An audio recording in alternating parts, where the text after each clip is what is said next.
Yeah, looks good enough. Looks good enough.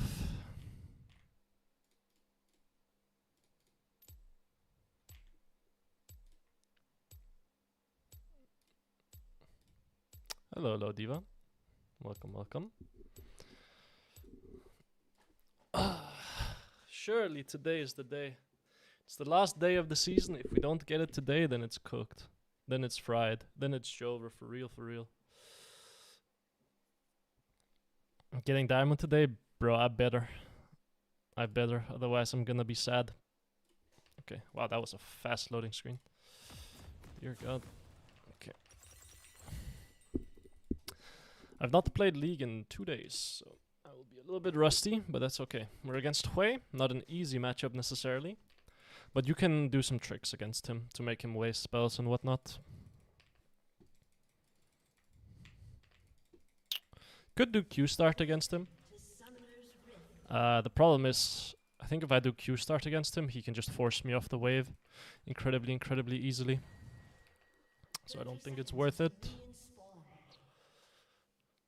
Wait.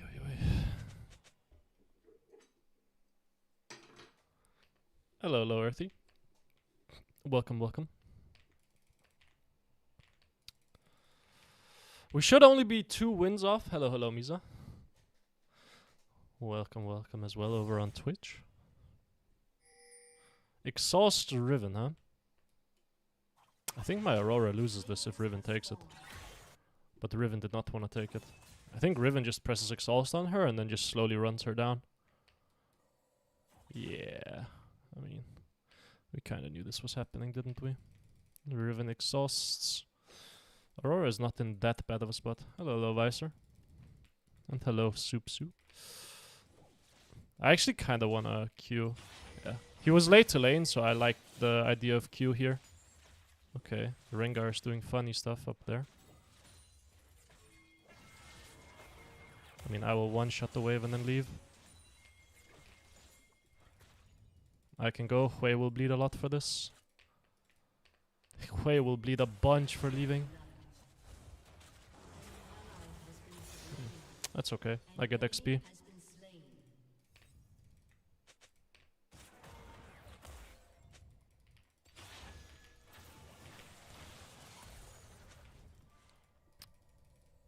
My Graves can be mad, but that's fine. I know that I'm super far ahead mid lane, regardless of what happens there.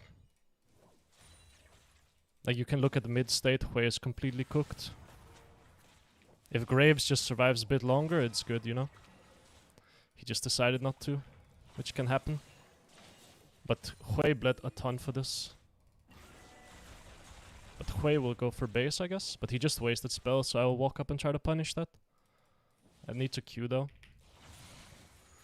Just because I don't want him to be able to crash too easily. Double points in Q I like. Try to bait a spell. Okay, it never comes. Can trade with him then. Kill minions, walk away, go ward bots. Oh, I don't have ward. I wasted it. I mean, he bleeds a ton mid lane.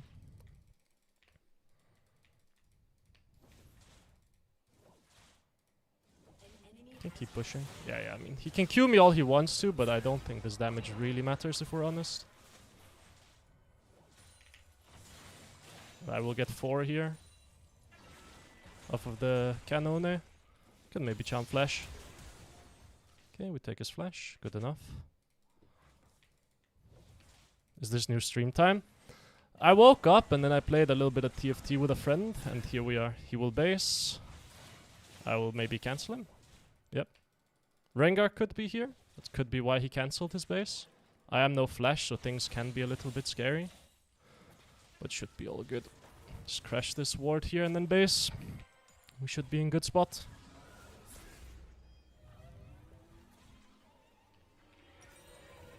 Blackfire Torch this game? No, Malignance I think is better. TP mid here is maybe a bit unnecessary, but I kinda just wanna crash this wave insta and then go get a ward. Oh, he TPs as well, but his TP is very greedy. But respected. I think this means I just get to Q his forehead though. Yep.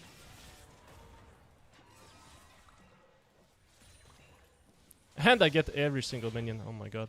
It's Christmas miracle. What's the sensor? I keep getting blue screens while playing League. What?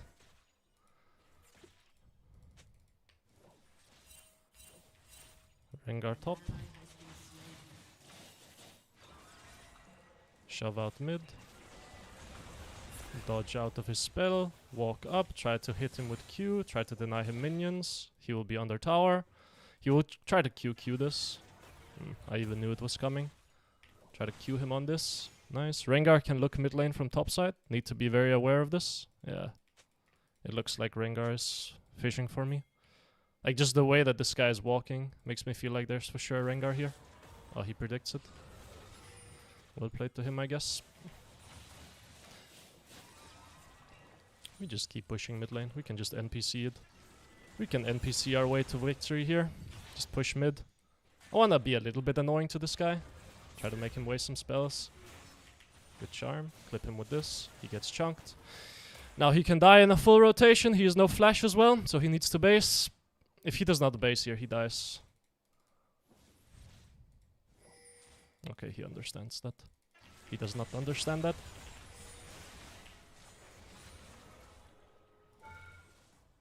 I am so depressed. It's an okay trade. He will lose minions, but that's so sad. Yeah, he bleeds the wave. It's okay. Oh, does he? Oh, wow.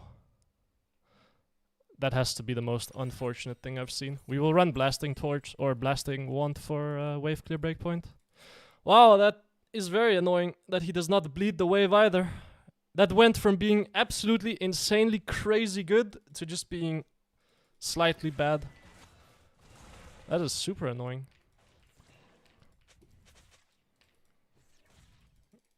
Yeah, this unlucky, what can you do? But we will have breakpoint at 7. But now I can get murdered in lane. If he realizes ever that he can just press E alt on me and I'm cooked, we are in a bit of an awkward spot. Use charm to kill the minion there because I'll be leaving lane anyway. I wanna go hover the top side in case Rengar's up here. Yeah, he is. We see him. But I don't really want to face check it if I can get away with not doing it. I can die here. We'll see. If Rengar turns around, things can be a bit awkward. We'll see. Sway here. Need to be aware of this. I can maybe help her crash. Never mind. Unnecessary. She will TP. Maybe he will go look here? No, he just goes to scuttle. Okay. I mean, this means Riven loses resources. And Aurora doesn't bleed anything. It's pretty good.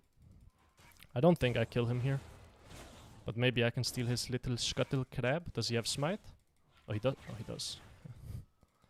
Oh!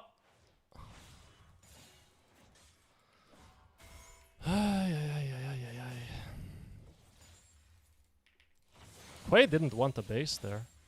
So the fact that he has to take one now because of Riven coming mid lane, I guess is a little bit annoying for him. Do they just bleed top? It looks like they're just bleeding top. No, Hui stays top. Okay. I mean, this is not good for us.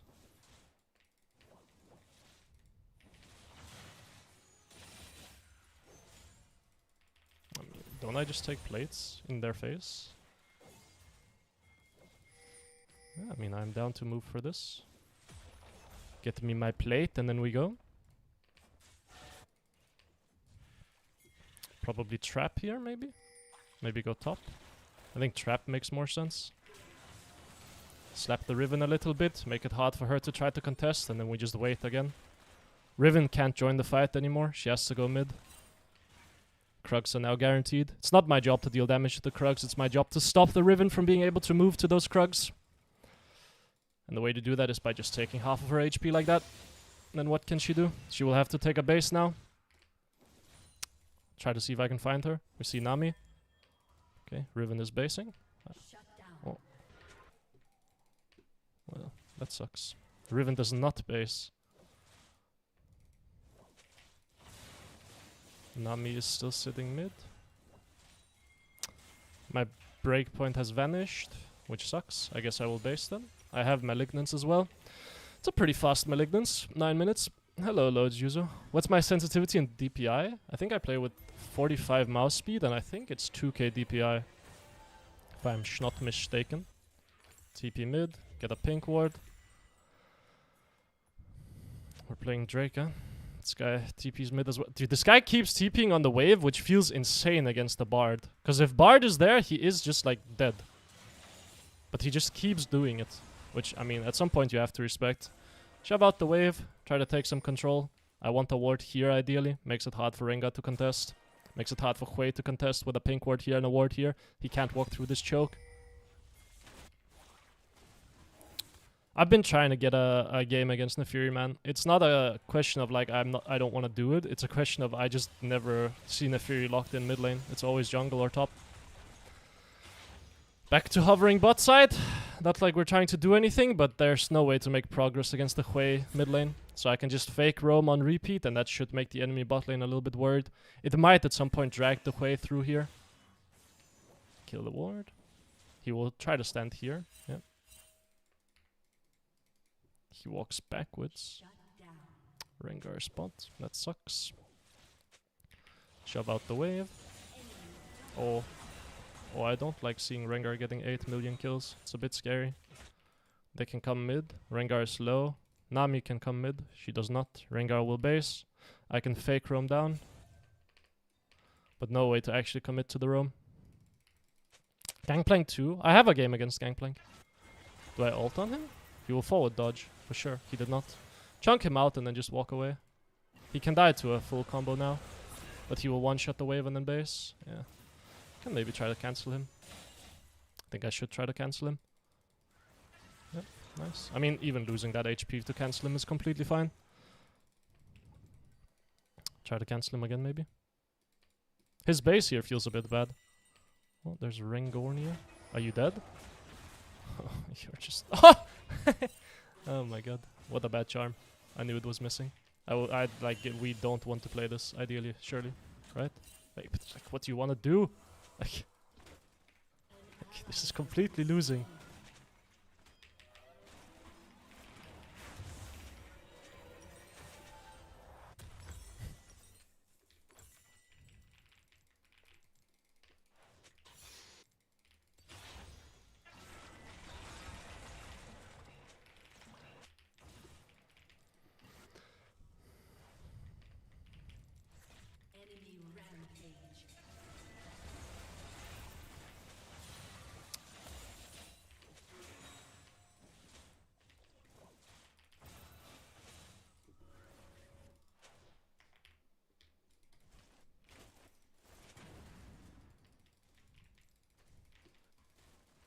Can shove wave and then look.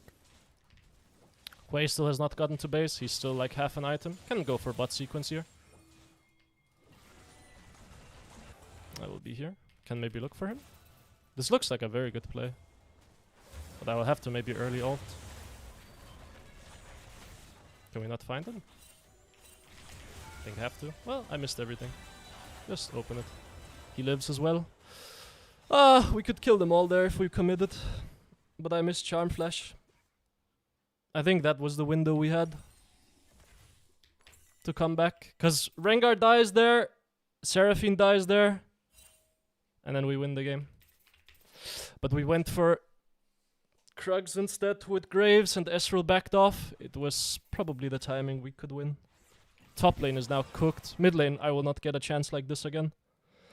Missing that charm feels fucking terrible. I can't lie. If it hits, he dies, and then I think we murder 2 people, and then they bleed bot tower. And then the game is looking very, very stable. Now I'm just even mid lane, instead of being super far ahead. So, maybe we find him here, but he will just flash, surely. But what do you want me to do when he does this? What?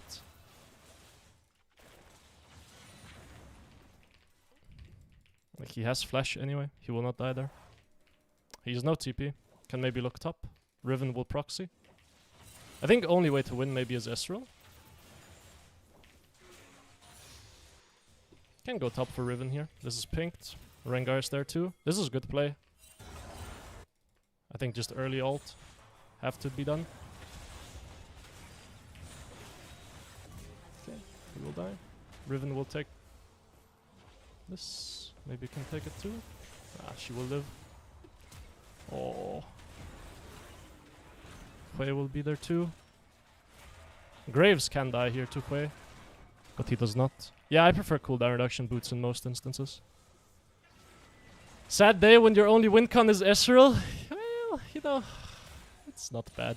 Could be worse. I'm a bit sad that Hui has gotten away with quite a lot of murder here, and that we fucked up like 3 sequences in a row. Because Hui has ult now and I don't, and Hui will be the first to control the wave, because I can't threaten him here. Like, he will just look at me like I'm stupid and then one-shot the wave. There's kind of nothing I can do to stop it. So he will get first move on Drake, which is obviously terrible for us, because Hui gets to now set up on objectives. So what happens when you roam on AHRI, right? You'll be late to, okay, I mean, we see him. Are they on it? I mean, maybe we can actually go counterplay this. Oh. Run! I mean, I hit him, but I think not good enough, maybe. I don't have charm. I mean, this feels a bit dodgy now. I think no damage. Maybe we have damage? I'm completely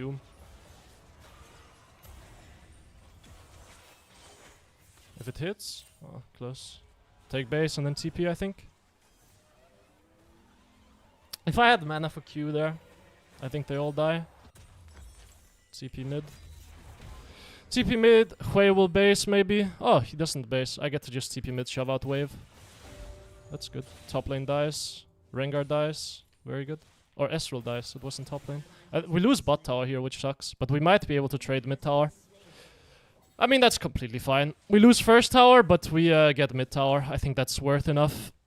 Unless Graves can clear the wave. If Graves can clear wave, it's obviously great, but I think not. So we'll trade towers. That's okay.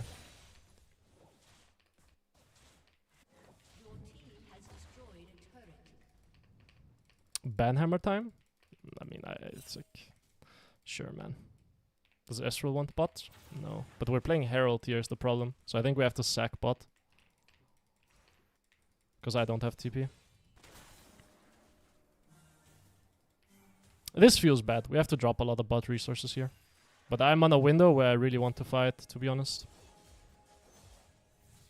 I showed. It's my bad. So, I mean, she will just get out. What can we do? Can maybe find Seraphine with Bard ult? What is this guy doing? I think Bard ult there was good, to be honest. This is just legal for him? Can we not find a fight here? Surely she's just dead, right? Yeah. Oh, that's a triple bubble. That's scary. Charm the Rengar. He should die too. Graves dies. Ezreal is out of the fight. Aurora is out of the fight as well. Try to chunk him out a little bit. Impossible to kill though. I mean, I landed as much damage as I can. Now I can just base and go bot. Got 2 kills, landed damage, can base, go bot now, apply some pressure, actually get some resources, drag them down to bot lane. My ult is on cooldown, so it's not like I wanna... It's not like I wanna be in the fight anyway with no ult, so I might as well see if I can threaten this tower. Someone else is gonna come down here to catch this wave, it's pretty big. Oh, my Aurora is dead, or what?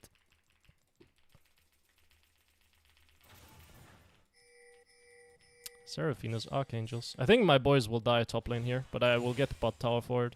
So if they live, it's like Christmas miracle, right? If they don't live, so it goes. I think enemy team gets Herald here. But we have double Drake, so it's okay. Oh, I mean, I have ult. Okay, never mind. My ult just came up, but I wouldn't have been able to react to that.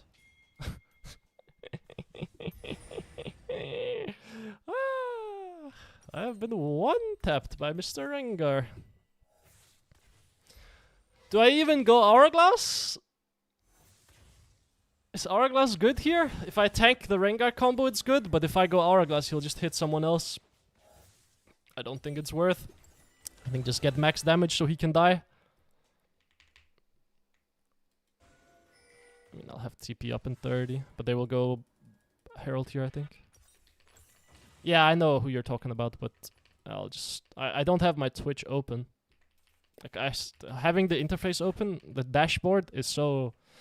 I get the yoinks all of my fucking CPU, I think. For some god unknown reason. Will Rengar keep farming me on side lane? Let's find out. They will go Atakan. Or a Drake. I mean, there's just no way we can force it, is there? I think just keep pushing. I will have TP up for a potential Drake fight. Or a potential red buff fight. Can be good. I don't like what my Bard is doing here. Just sitting bot lane. Enemy team is gonna cross down here. They will herald mid, I think. And then look for Atakan. Yeah, they will come down now. Rengar's ulting. I need help, maybe? Rengar will come on me. Pause. Yep. And there he is. Yeah, this guy is just... scary guy. Oh, this is completely free one, no?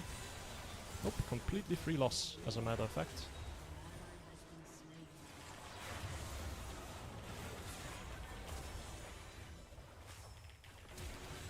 At least she dies as well, maybe.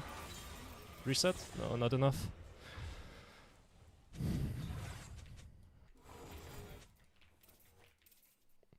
I think this was completely free win.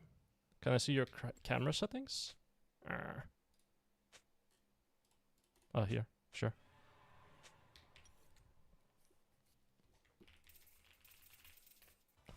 They get Atakan off this. Oh, complete nightmare situation.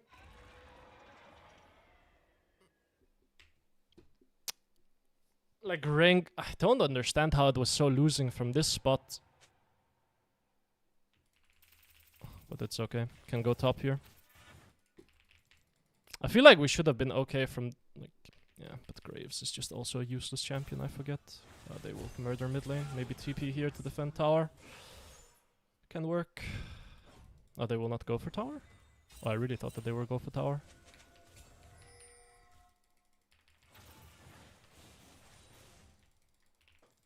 I guess they go top tower then.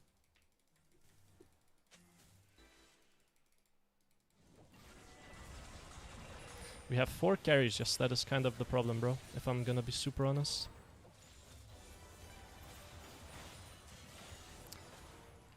What do you think about lane quests? I haven't looked at them, so I don't know. I just know mid laners get boots. That's all. I think Graves can die here. Maybe we can trap the jungle. But the Rengar will for sure be here. Ah, surprise.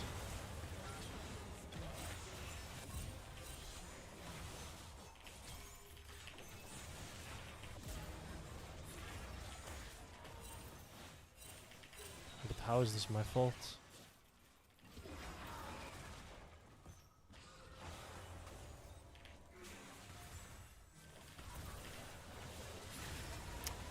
That sucks.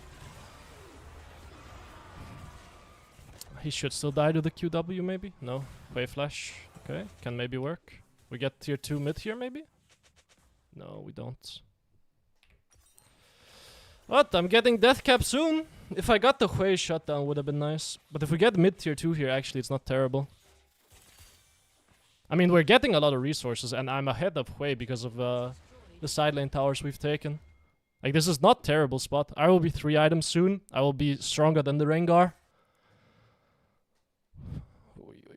But the problem is, can I one-shot anyone? Because this guy is also playing Hourglass. Do you have item? Like, I'm very close to death cap. Should be enough to one-shot the Rengar. The problem is he will get Edge of Night eventually. And when he does, then one-shotting him will be a bit more tough. Oh, we're trapping bot side. Maybe I can go help my Aurora here. I hope she dies. Okay. Never mind. My mistake. I guess she doesn't. What the fuck is this Riven champion?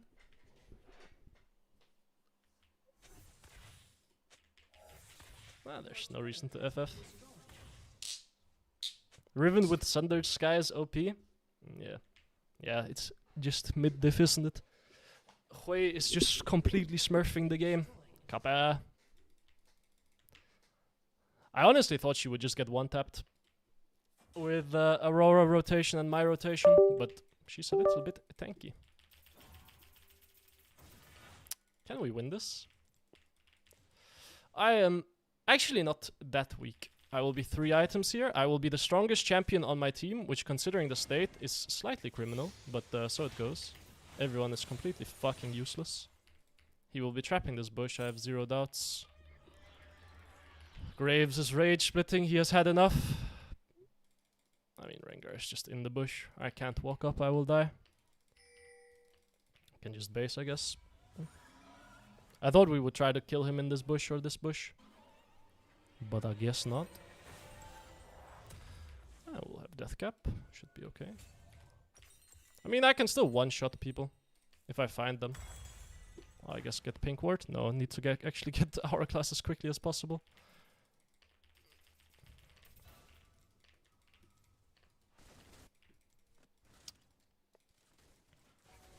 Yeah. I mean, need to try to fight now. Oh, that sucks. Why did you break it, man? I guess we just lose the game. And I'm dead to red buff. And I'm alive. It's a Christmas miracle. And Rengar has thrown. Need to make sure I don't die here. Oh, everyone is dead. I think if we actually just slowed it down there, waited for my base, could work very well. Kites. Base TP. TP mid here, I guess. Oh, my Ezreal is killing himself. Not ideal. TP mid, looks good. Need Hourglass, need push mid, need go Drake. Okay, it's winnable. Who's your permaban? Mundo or Yasuo, depends on the game, but usually Yasuo. Can we rush it? I think no damage, to be honest. I think they will come defend. I think we just try to kill the Rengar. I think that's best we can do here. Oh, she does not want to kill Rengar. I guess Rengar will ult, to be fair.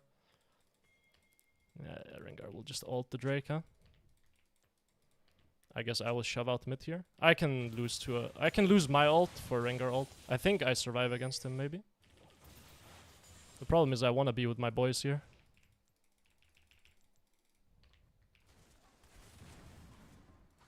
This area is a little bit dodgy, though.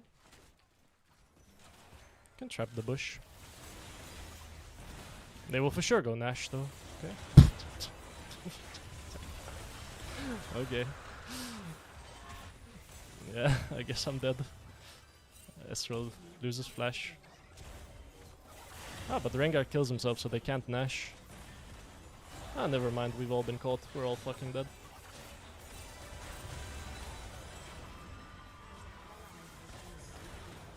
We're all homeless.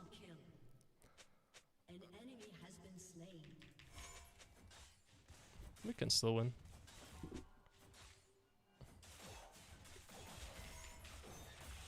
Oh man. I think only thing I need to look for is Rengar. If I don't die to Rengar, I can 1v9 the fight off the back end.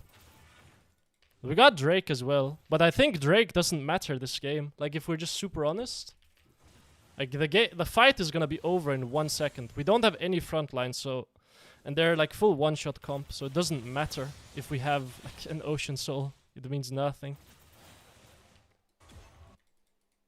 Maybe can save you. Maybe not. Can try to. Just please leave. Please leave. Please leave. Please leave. Please leave. I don't want to fight this.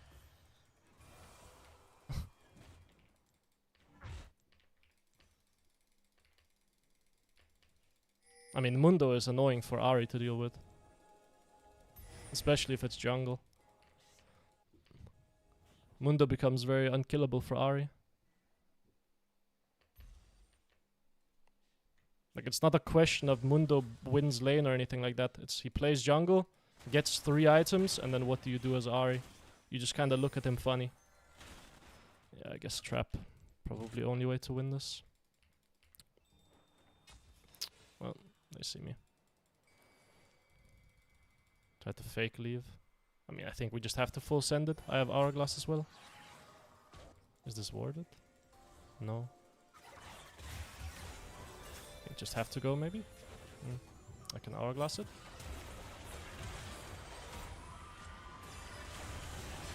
Oh, good angle for him.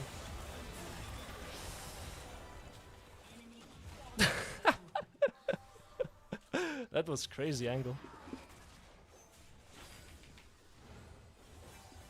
Oh, you know, first game of the day is out of the way. There were a couple of chances to win this game.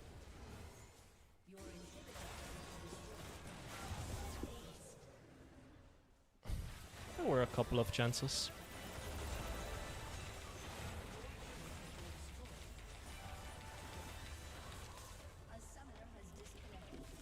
Oh, man. People just need to stop locking in Graves, to be honest. This champion, like, no one can play it. No more Graves, I think. Back to champs you can play.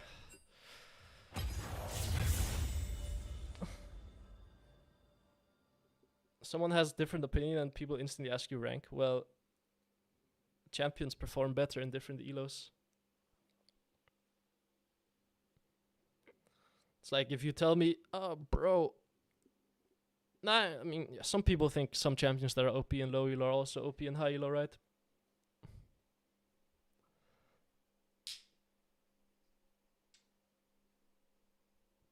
I think your mic is very low. It shouldn't be. It should be reasonably loud. It's turned up pretty high. Oh, man.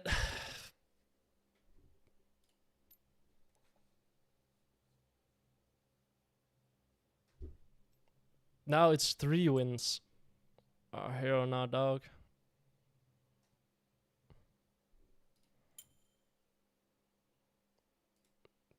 Just no one had damage except for Rengar. You gotta do better now. It's true. It's a nightmare. It was just the bot lane sequence that got cooked. And then everyone that plays Graves is a fucking criminal, man. This champion needs to not be locked in unless your name is Levi or Tarzan.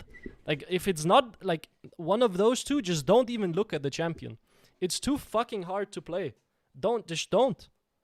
Especially if you see, like, how can we win? We have 5 range champions against fucking Rengar. How is this playable? Can anyone tell me? Who's gonna get Rengar ulted? Because I can tell you whoever gets Rengar ulted is just dead on the spot. And there's 0 CC to kill him. Like, what can we do? We just have to be so absurdly ahead in the game that Rengar doesn't get to play. But there's no CC, there's no nothing. Like, I hate Aurora top, I hate Graves jungle. But to be fair, I should just dodge it. But these champions just make the game completely unplayable. It's like, why are we playing Graves? Did you even play the champ? I guess we'll never know. Ah, 2 games of Graves. Yeah, guys, I think I will pick Graves. It looks good here. Maybe I ban Graves to make sure I don't get it on my team. But the people are also just addicted to playing fucking Aurora top lane. For no reason as well. I don't get it. What is the point? Just go play Aurora mid if you want to play Aurora. Like in pro play, sure, then we can talk about Aurora, because we can lock in fun stuff like Galio mid lane with a bruiser jungle and a tank support. And then we're cooking. But in solo queue, you're not getting that. And so you have 0 frontline. That's what they get for playing range top. Yeah, I guess so. But I hate seeing range tops on my team. Like, I absolutely despise it. Especially when I'm doing AHRI only. If I was not doing AHRI only, there's like a world where I can accommodate with something like... I don't even know what I would play. Maybe Cho'Gath mid or something. So we have some kind of frontline. yeah, was not happening. Oriana. It's a rough matchup, but we'll take it. A clever fox is never caught. Might be Malignant's game again.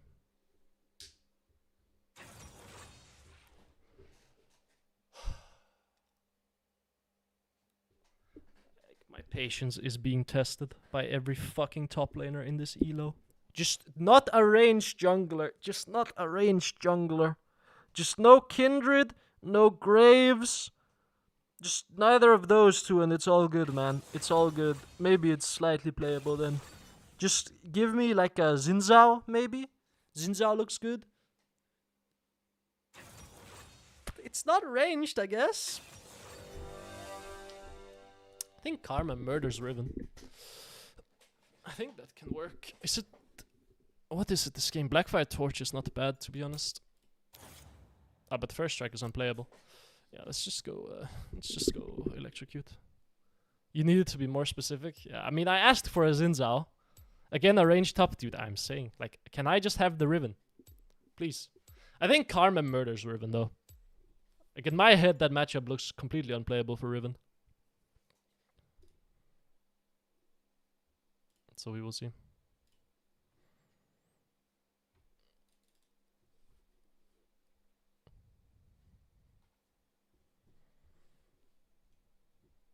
Like, I can't imagine how Riven can beat Karma. You just press W when she runs at you, and then you can even go, like, off-tank this game. Like, I think she can go tank Karma this game, or maybe full Enchanter. I don't see how they, like, yeah. I think Nasus can also run them over, kind of. Only concern is it's a Riven Yuumi with Oriana, so...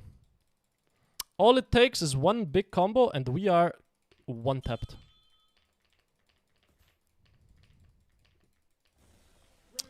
Okay, guys. If we don't freak out and don't lose the game before minute 15, I like our chances. If we freak out and lose the game before minute 15, well, that kind of sucks. I won't even lie. Actually, we could go try to trap the Riven. She will for sure be sitting in the bush. I kind of like the idea. Yeah. Wait for the level 1 cheese and Karma is dead level 1 angle. See, we're stopping this. We're coming here to stop it. Yeah, we saw her. Okay. Not close enough. I didn't expect this bush. I expected this bush. It's usually where Riven will sit. You wasted your ward. I don't like the look of that, to be honest.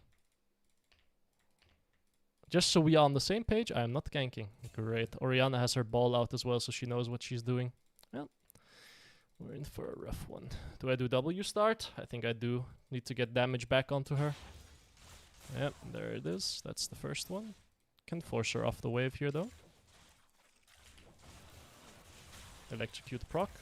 Slightly losing trade, because I spaced poorly. And she knew how to respond.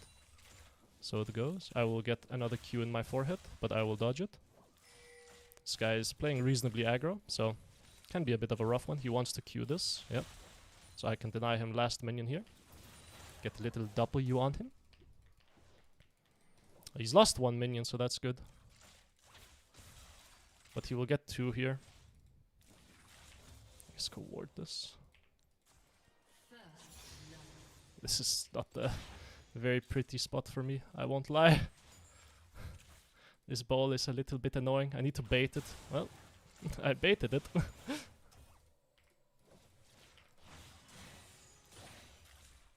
Yeah. What? That hits? Oh my god. Can try to deny her a minion, I guess. Electrocute proc, run away. Yeah, we have some crazy fist fighting. Okay. Only the W hits, that's fine. Dude, we are fighting for our fucking lives here.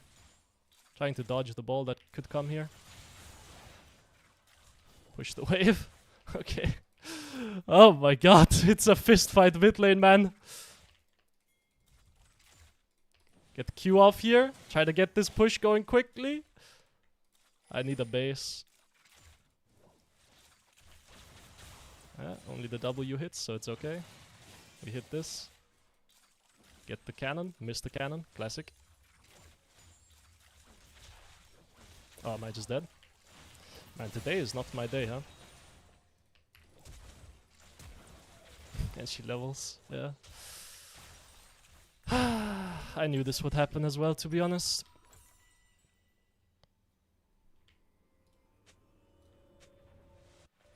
It's not my day. Like, I knew I was losing that heavily too. I just played the early sequence so bad that I got completely fucked. I think I had to take a base earlier. Like, I just had to accept that I was owned mid lane. I think if you Q her, you kill her. Well, I needed to Q the wave to level up, bro.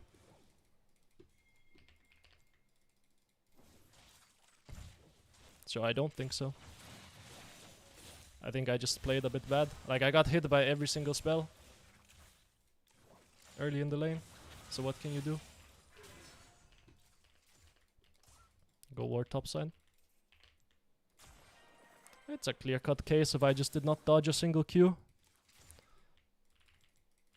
This is also a fucking miserable matchup, by the way. In case anyone is wondering. This is usually what I pick into AHRI. And she is forcing me off the wave correctly. Makes the lane a bit miserable. Okay, she's starting to throw out Qs for fun now, so we get a little bit of breathing room. But I still need to base here probably for mana.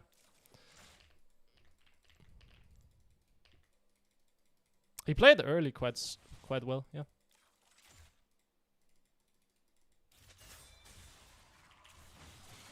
Okay, he's starting to fire out a lot of Qs now. That one is just undodgeable, but it's okay. I can shove the wave off the back end of it. I don't have fucking mana. I will base anyway, bro. Yes. We both know I will be basing anyway. You see my mana situation.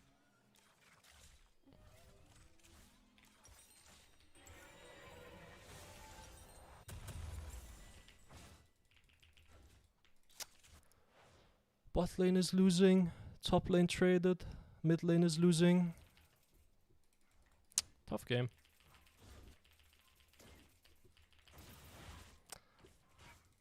Worst part is there's absolutely zero relief coming either.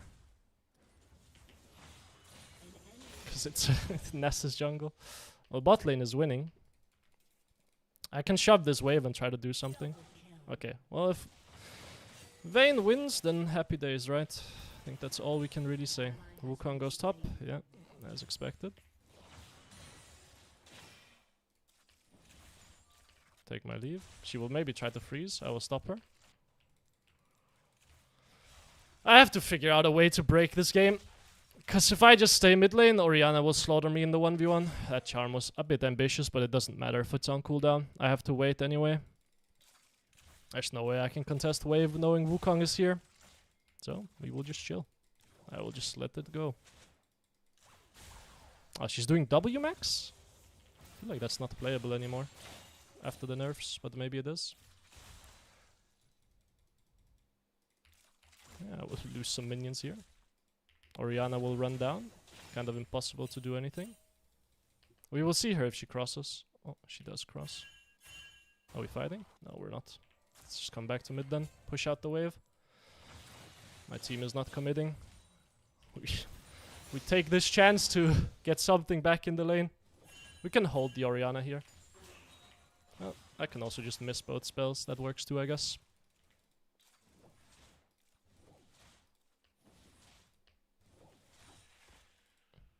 Need to be a little bit careful here. They will for sure be on Drake. Oh, we can contest maybe? I'm kinda low-key very down, but I think it's too late. Yeah.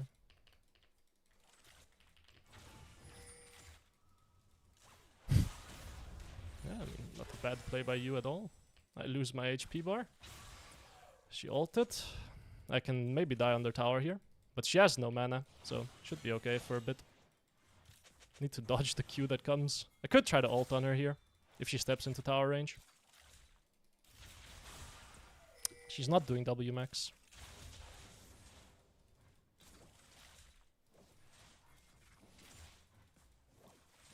Can one-shot the wave here.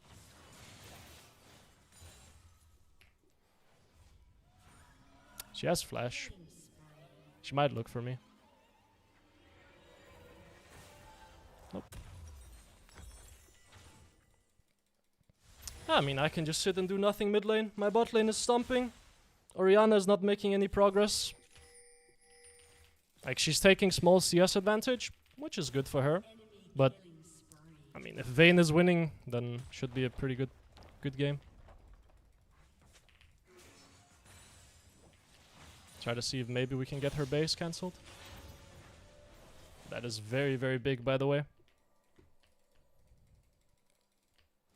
I think pop elixir for breakpoint here. Try to shove her in very heavily. Try to get some sort of advantage back. Okay, she's aiming for wave. She wants a base. I need to kind of preserve my HP as best as I can. But this secures us grubs. Yeah, she wants the wave. We all know this. She will Q this. Yeah. She will base and then she will TP. I will one-shot wave. I want to see her TP mid, ideally, here. But I think I can even take the plate because we have grubs. She doesn't base. Does that mean Wukong? I guess it could.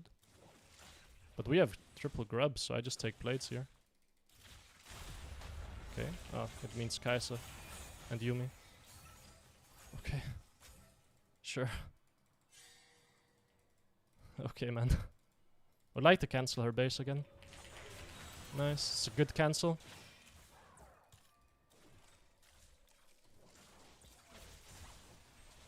Charm Flash could kill here. But she will just flash it as well. And I don't know where Wukong is. She gets bailed out of her only bad spot she's been in lane. And she gets bailed out. Kind of sucks. But hopefully gives my bot lane advantage. Wukong top. I think my Karma is dead again. What can you do? TP mid.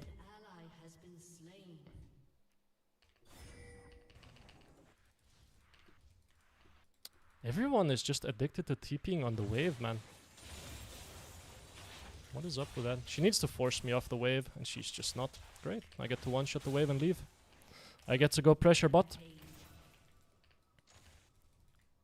I mean, Oriana, it feels like she hasn't really done anything, if I'm honest. I can trap here, try to be annoying. She goes this way. I mean, I will walk this way as well. And they have everyone here. Can maybe survive. Yeah, just leave it. Yep, just leave it. Come back to mid. Charm her over the wall, probably.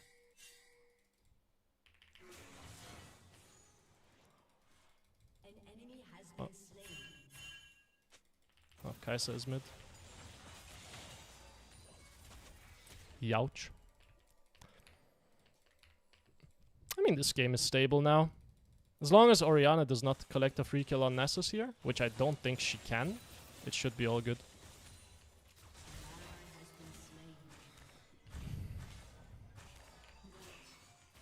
Well, that kind of fucking sucks, if I'm honest. He has ult as well, I don't know how he... Yeah, I mean, Oriana is a big problem here.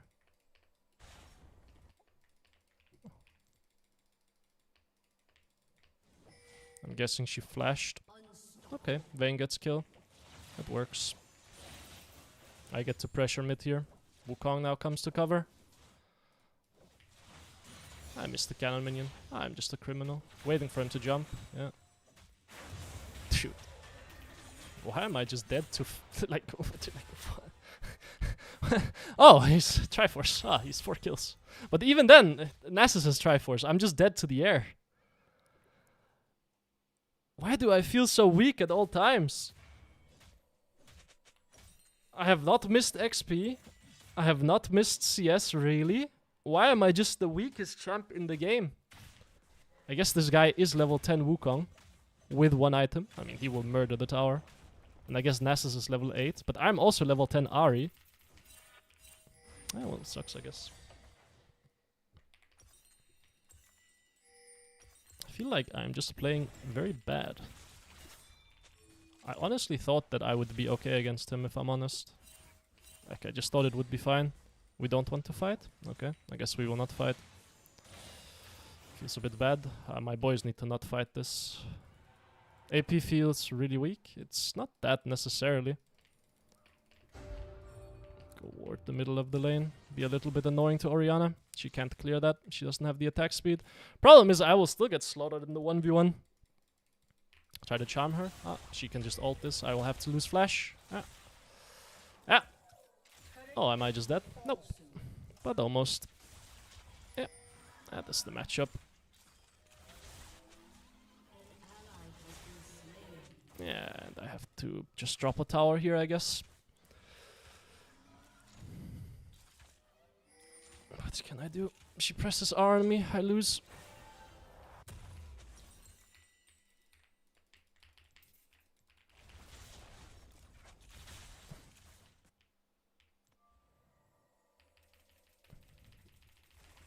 Dude, mid tower is lost at minute 14. It's... Please, man.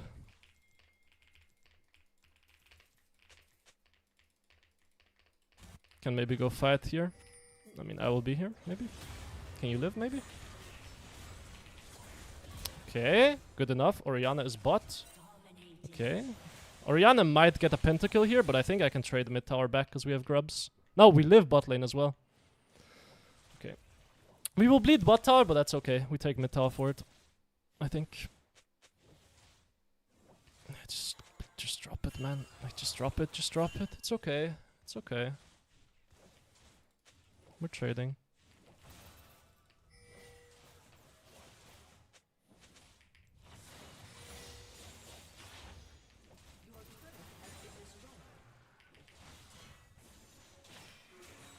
Okay, she dies. Not bad, actually. All things considered, we trade mid tower. Oriana dies. We kill Wukong. Could be worse. Why are we FFing?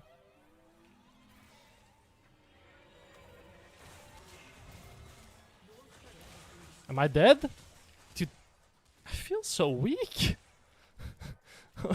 What's going on? Why do I feel weak at every stage of the game? Top lane is getting murdered. Vayne wants mid lane, I guess. Oh, no, she wants side lane. Okay.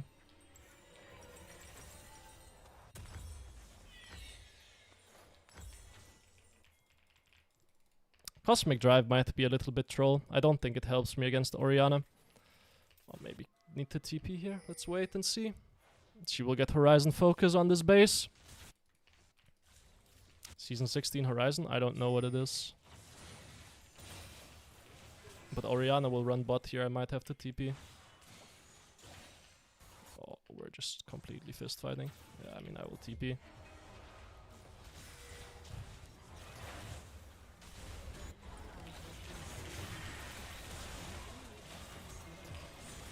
Please kill him, guys. Okay, nice, that works. Break mid. Okay, we're back in the game. Ah, man. What a hard game. But the game should be pretty guaranteed now. Karma is getting owned top lane. Again. Classic.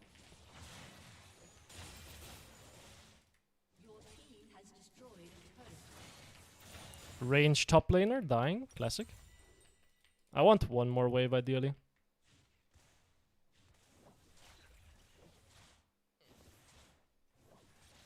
One more wave would be nice. We're just chunking out mid tower. There's no intent to actually take it, but chunking it out is also nice.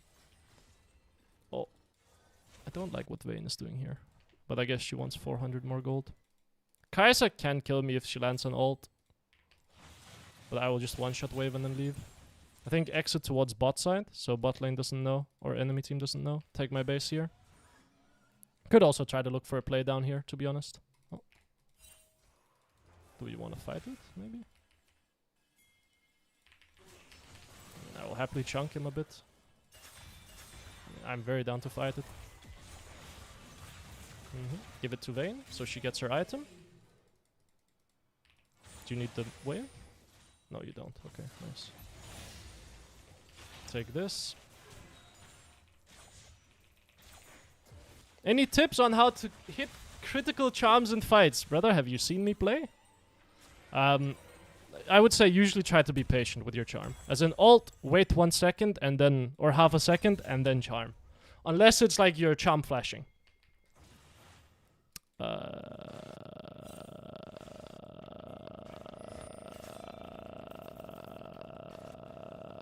This spot looks very awkward. Because we don't have first, like we don't have mid push. Okay, so now I'm just equal items Oriana. So, still massively losing for AHRI in case you're wondering. The matchup is very, very miserable. But if Bard lands an ult here, happy days, you know? Maybe he doesn't even need to use it. Nice. Good night, Mr. Oriana. Okay, so I get carried for once. Thank the heavens. I get delivered a free win despite getting fucking owned in lane.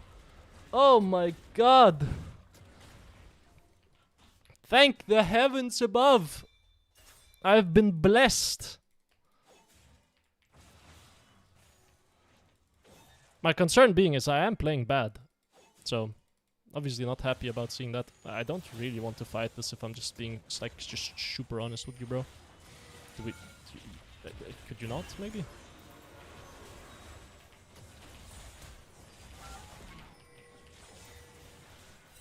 But like, what can I do? Run away, I guess. Am I just dead? Yeah.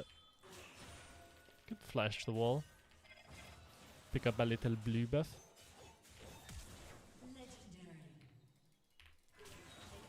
Yeah, run away. Oriana here. Riven flash. She might flash over my charm, so I will keep running, because it will lock me in animation. Yeah.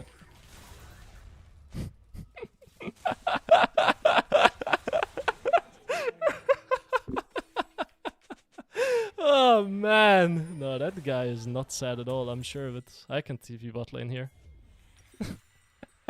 Ah, she is not pissed off at all, I am sure of it. Ah, mid lane dead? The saddest Oriana on the Rift. This guy is very depressed now, I'm sure of it. I was gonna do the same if I were him, but I would probably just play it a little bit differently. But I saw the vision. Ruh-roh, Wukong can be here. Ruh-roh, Wukong is 2 items. There's a there's a Yuumi here. I'm about to snack on a cat. Ah! Hello, Mr. Cat. Good night, Mr. Cat. And now we find Mr. Wukong. Well, never mind, he flashes. I don't think I want to really like chase him if I'm honest, but I will move up this way with you bros. Ah, he's making us a bit dizzy, guys. Wukong has made me dizzy. And they're doing Atakan. Patting the KDA with the kitten? Well, I think killing the Yuumi there is valuable. If Wukong Yuumi can never like group up, then they have a tough time coming back into the game. Is Vayne dead again? She has flash. I think she's fine. TBH. Oh, she did not flash. Jump the wall here. Kill the Ori. Get the wave. Riven is here. I don't really want to fight it. Riven has given me PTSD from last game. So, we will just chill. Please just don't fight if you can avoid it, man. That is a level 15 Riven. That guy is spooky. I will try to bait him down here to try to kill me. And then Nasus can loop. And then we can find him. Hey, hey! Fuck off! Sweep this bush.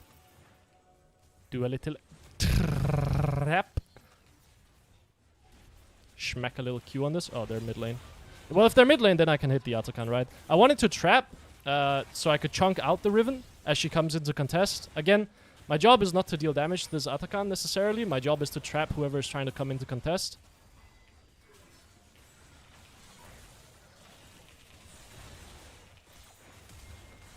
Man, how awesome is AHRI versus Kai'Sa? How awesome is it? You just lose it if she has ult. It doesn't matter how fucking weak she is. 0 and 7, by the way. 0 and 7 on Kai'Sa. And she just 1v1s you. Even if you hit everything, it doesn't matter. balanced. Well, she just has enough damage to kill you before your second rotation, and she has enough HP with her shield to survive your initial rotation. So you have to kite it. But I'm gonna be honest, I kind of thought my ult at the back end would kill her. But of course it didn't.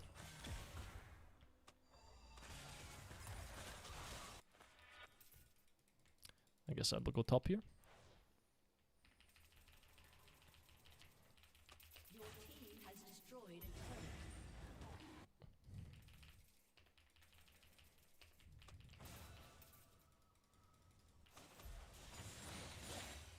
I have TP for bot sequence if necessary.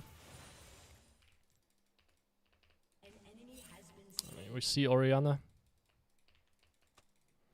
I feel like I actually need Cosmic Drive. I don't really value how much HP it gives me. Like, I underestimate that. It gives me a lot of HP. Like, it's 350. I feel so much tankier with it.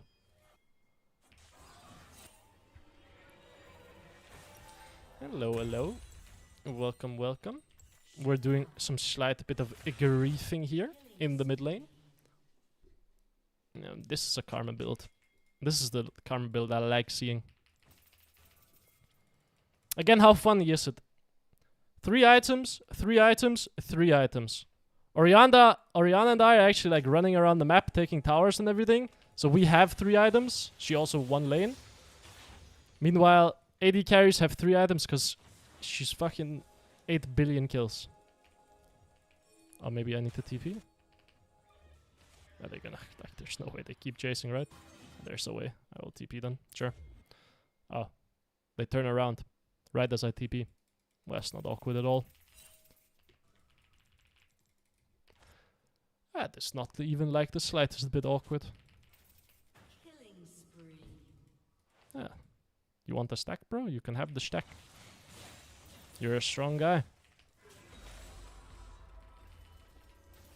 Slash FF. Yep, there you go. Need to protect my Vayne. They could have ward here. Oh, they did have a ward there. So is my Karma just gonna be annoying? Is that like her entire thing? I mean, I hit my spells on her. Try to just be annoying here. Try to make some space for the boys. Oh, it sucks. There was a minion that blocked it. I feel like my Vayne is not that useful, actually. I thought Vayne would murder this fight.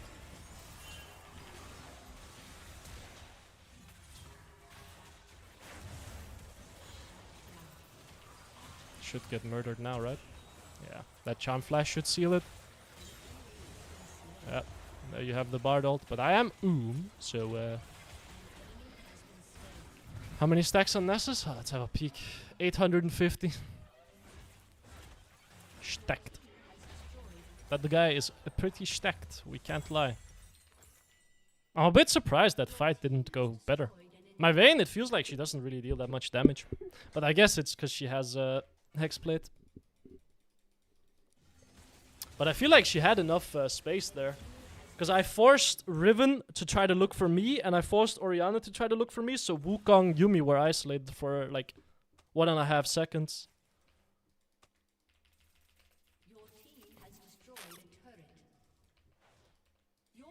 Let's show it goes. Are we ending? Ah, fuck it. Let's play for it.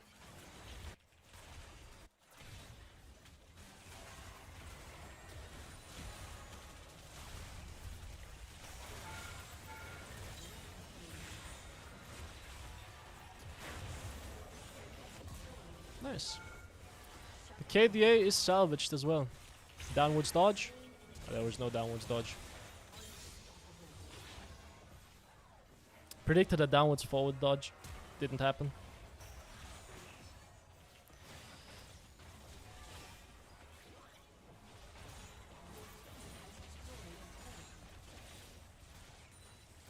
And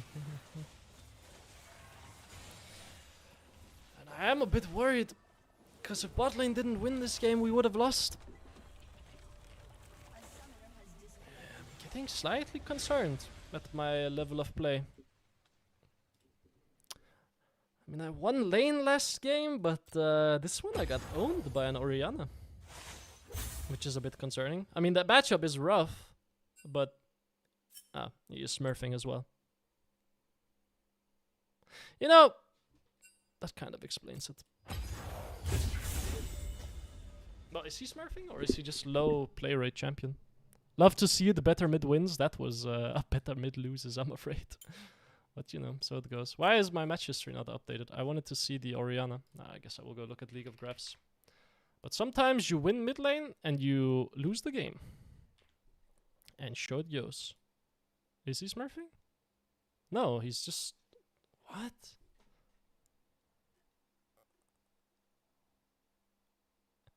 I guess he's just one of those players that plays lane very, very aggressively. And like, if you skill check the enemy laner and play aggressively and they suck, then you lose. I think if he does this against a player that has slightly better mechanics and can dodge his Qs, he gets owned. As in, I'm pretty sure he would go like 0-10 in lane. And if he does it against a jungler that actually sits mid lane, I also think he goes 0-10. So it's one of those situations where, like, there are some players that are incredibly strong laners when it comes to beating people that can't move properly. And you start seeing them a lot in around, like, Diamond low master tier. That's when you start seeing, like, players that are incredibly strong in lane, but have so many holes everywhere else in their gameplay that they can't climb. Or they just have a very one-dimensional style of laning, which punishes a certain style of play, which is mine in this instance, where I have bad mechanics when it comes to dodging Oriana Q. Like, I can't dodge it very well, and we have a non-interactive jungler, so he can't get ganked either. But if you play against first of all, a jungler that ganks, you will go 0-15 on this Oriana playstyle. Or if you play against an AHRI player that can dodge your Q, you will also go 0-15 in a matchup you're supposed to be winning. But you will see these fellas start popping up a little bit more. I guess we'll play some Varus. Go some lethality Varus. It's funny, Oriana's name was Snapchat only and yours is on TikTok, bro. I learned on TikTok, bro means a TikTok, bro in French. And Romanian as well. I did not know that. And now I have learned. French? Yeah. I've had so many people tell me. I didn't know. Varus against Twitch. Yeah, fuck. The guilty will know agony. Damn, we're getting to an MMR where the schizo champs are coming out, and the schizo champs can actually be somewhat scary, because if they skill check you, you just lose. Is that playing League first time when your videos have a great girth to Vayne ratio? Nice. That's awesome, man. Happy to hear it, I guess. Not heard about that ratio before, I can't lie. But good stuff, good stuff. Karma top or Karma mid, I guess.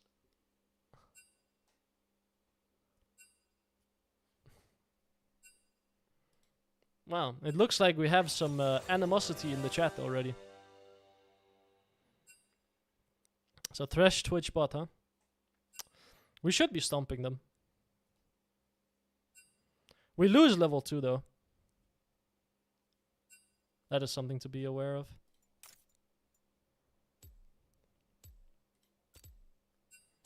I think lethality is fine this game. We have AP jungle, AP mid. Yeah. Plus, I'm way better at playing lethality. Oh, man.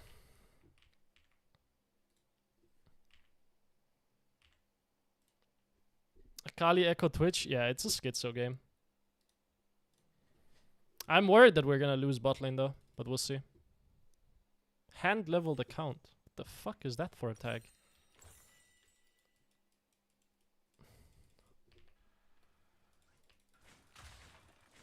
Tor 1. Alright. Mid laner from hell. Oh, it's Akali top and Quinn mid. Karma owns Quinn, by the way, in case anyone is wondering. Like, Karma completely demolishes Quinn. There's no way for Quinn to play the game. Because if you press E on Karma, she presses W, she runs at you, and she can RQ and you massively lose the trade. And she can out-wave clear you with Qs? Do we want to play it? Like, I would love to try to find a kill here.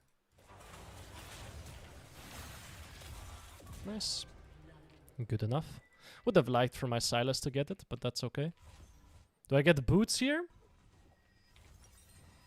What do I even base for? I guess boots. Sure. D-ring. Never say never. That is a fair point. But Quinn has already died once. Surely she will do it again. I think we are losing level 1 against Twitch. Oh, you had to spend 250k blue essence. I understand. I see. I think we lose level 1 quite hard. So, and we don't have Ignite on Bard. So I will just wait. Because they will for sure trap a bush or something like that. Yeah, I know. I know. I know. I know. That's all good. We just need level 3. Could you, like, help me with the bush, maybe? Ah, that just feels terrible. Okay, we're just completely losing all pressure. Damn. We can walk up here, though. Right, this cannot be legal gameplay from Mr. Thresh, can it? No, it can't. And it wasn't. They will hit 2 here. So will we. I might have to flash. Let's see. Get XP. Point in W. I think point in W. Good spell by him. I can barrier it. I think he can die. I will die to Twitch here, but maybe we can kill him. Oh, he went down. He dies as well. Nice. Good. Yeah, Thresh players usually underestimate just how squishy they are early game. Like, the champion is not very tanky. It's not a Nautilus. Have to take a pretty shit base here, though. The wave will get stuck. But that's okay. Actually, it won't get terribly, terribly stuck. Oh, it can be okay. Tier or double longsword? Probably double longsword, to be honest. We're gonna be fist fighting quite a bit in this lane. Get 2 potions as well while I'm at it. We'll get a late tier. That probably means Manamune will be 3rd item instead of 2nd, which is okay. We will go Yumus into Opportunity, into Edge, or into Manamune. That should be fine. I think having the strength in lane is considerably more valuable than getting a tier. Tier does not really help bully the Twitch harder in the laning phase. And you can get away with getting Manamune quite late on Varus because he has other items that are very, very good. I want to try to just Q him here from range. Nice, good. Can maybe bait. Oh. Yeah, Thresh is dead again. Awesome stuff. Ah, Bard gets the kill. It sucks. We can hold the wave here. Be a little bit annoying to the Twitch. Yeah, I mean, we can just hold it. Twitch can't play the game. He will bleed minions here.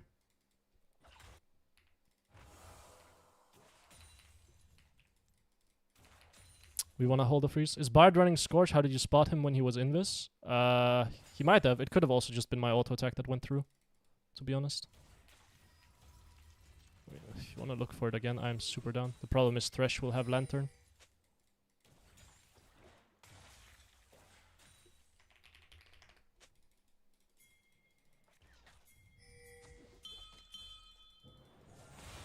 Just go Thresh. Just kill the Thresh. Give the kill to Silas, ideally. Nice, good. Great stuff. We can even still slow stack this wave, to be honest. We don't have to crash insta. We can slow stack and make the Twitch bleed a bit more. And then get a superior base. I would prefer that you don't hit the wave, to be honest. Unless it's like you want to play for a dive. Does this hit? If it hits, then Christmas miracle. I don't think he kills, though. Oh my god. What is this game? I mean, he gets forced to base here. Otherwise, he can die on the tower. We see Echo top, so we know that we're safe to go for this. Can we not just dive him, maybe? Should be possible. I don't know why my Bard left. That sucks. He was dead under tower there, but the Bard left for some reason. So he got to pick up the entire wave. I guess they could look for me, but I think Twitch will base. Twitch shouldn't have enough HP to survive even with barrier, so I'm okay with basing here. I would like to stop his freeze here. Nah. Yeah, it works. Nice. Get this, get tier. Maybe sell an HP pot. Get the longsword. Call it a day. Bad players, they literally make 0 sense. They just love running around the map a lot, you know? That's how it goes. I wonder if he is running...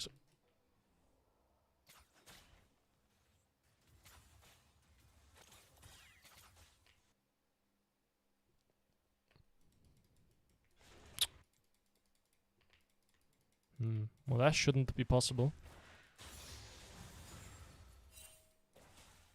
So that's a problem. Do we want to contest the Drake? My problem is Quinn is 6, man. She's a bit spooky. I think just slow stack the wave. They will get Drake, nothing we can do. Mid is getting absolutely owned.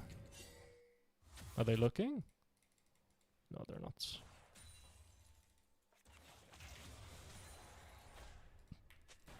Ah, he does not dodge back in, but I will land a Comet proc on him anyway.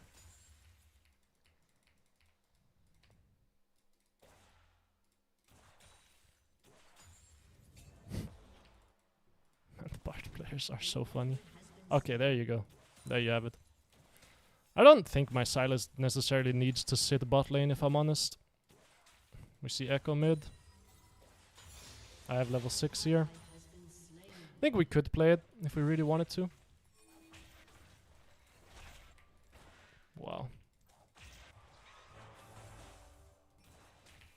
My ult doesn't kill here, so I will hold it. Because I don't have W. I think my ult can kill the Thresh here. We have Ignite. I send it. Oh, well, that sucks. He flashes. Go for Quinn maybe? Yep. She should die. No one dies then? Or what? Yeah, that sucks. Does Sylas die? No. Well, Quinn flash. Thresh flash. Okay, nice. And the bot lane is kinda owned off of this. Bard wants to roam? He can. Take plates here. Probably want Bard to roam for grubs here. Wait, I didn't pop my elixir. I thought I popped it. I must have misclicked. I will shove out one more wave and then base as well. That might mean Twitch is here. Yeah. Oh, Quinn is here. I will just flash, that's fine.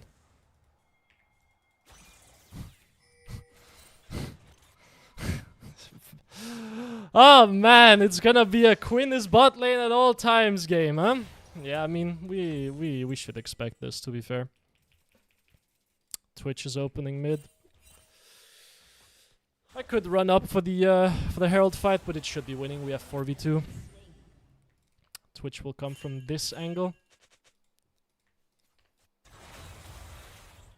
I think Twitch gets a pentakill here. Looks very scary. Try to land the Q on the Quinn here. Landing that opening Q is so nice. Makes it hard for her to play, because now she has to be scared of a potential one-shot.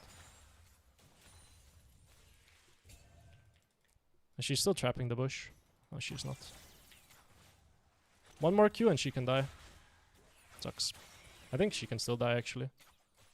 I think I ult her and she dies.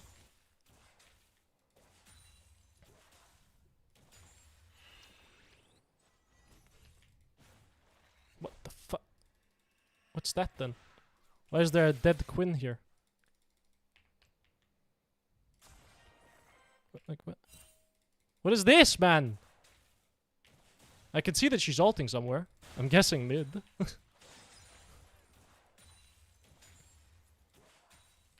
Like, why is there Quinn here? I think I base here for Yumus. Thresh and Twitch can run bot. Can be a little bit scary for me. Want the pink ward as well. Quinn goes mid. Thresh, Twitch will go bot lane then. Thresh is Merc Treads. What the fuck is that, man? That can't be the right build on Quinn. It just can't be. Bot lane only account? No, no, no. I just got filled. Very simple. I have pink ward for you, my good sir. If you want to play it. I don't know if it's good though. Try to hit Thresh, miss. They will look for me here. But I can bait it maybe. Twitch will open on me. Yeah. I think it's okay. Am I dead? No. Yes? No. Twitch poison does no damage. He's going back into AD. Okay. Mid lane dies again. It might be I go mid lane and just play, because I can murder the Quinn in the 1v1. We will go opportunity.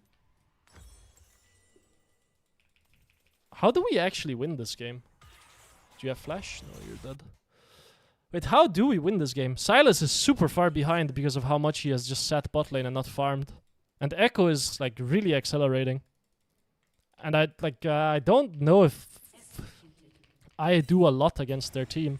Like, don't get me wrong, on 2 items I will be scary as hell. Or like 3 items, but until then, I don't know how scary I am. I don't think very, to be honest. Wait, what can I do? I can fire one of these ones. Do a little bit of poking.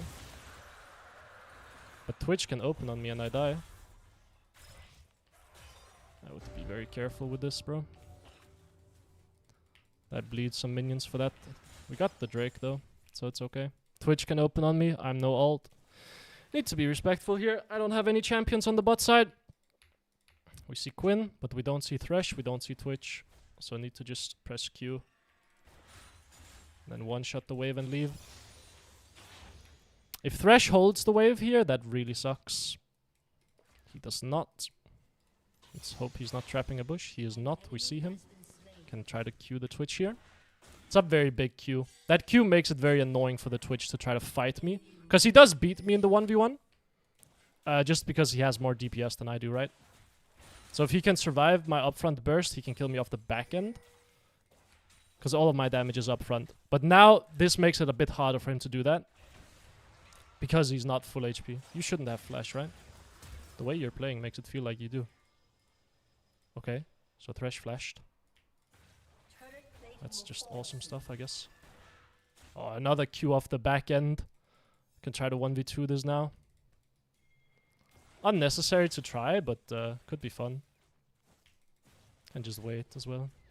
Just Q the waves. He will come from here. If I miss a cannon, I miss a cannon. That's okay.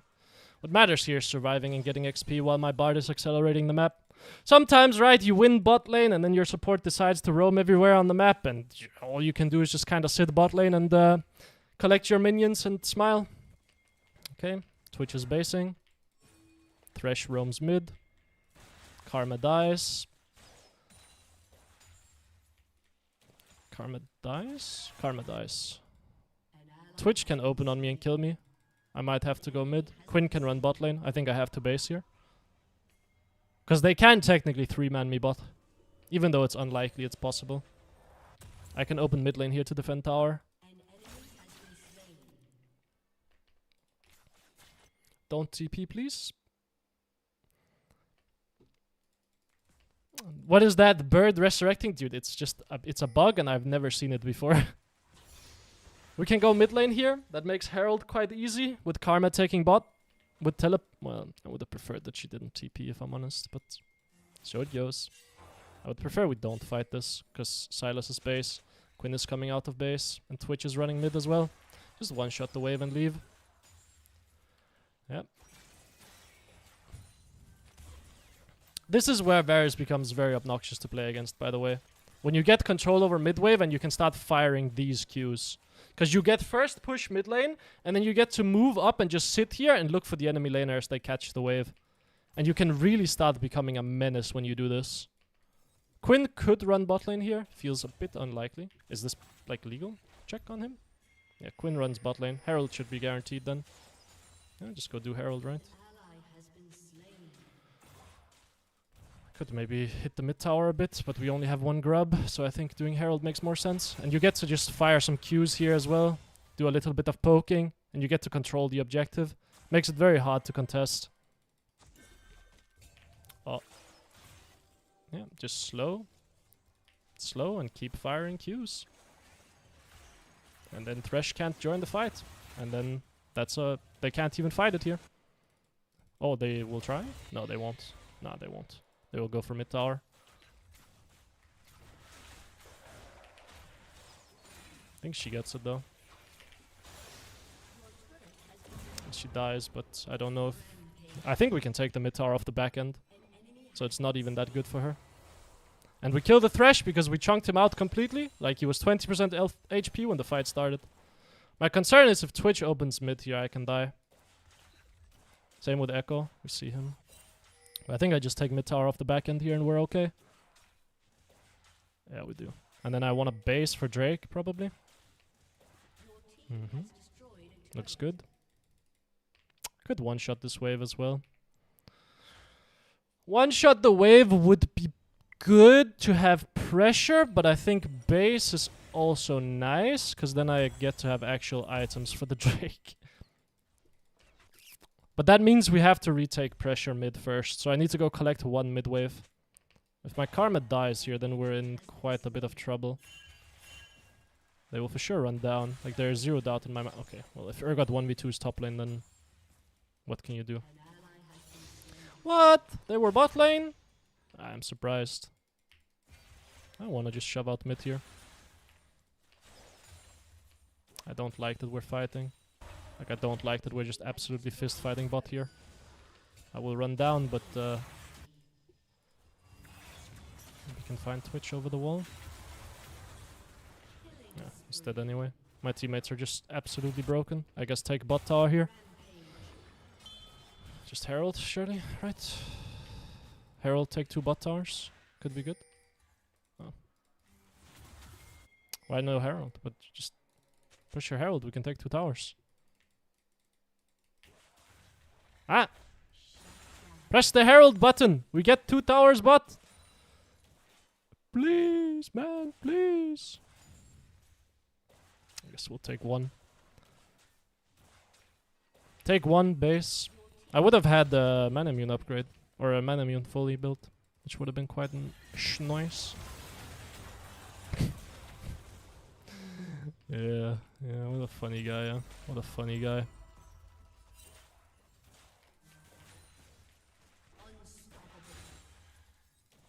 Oh. I will be here, but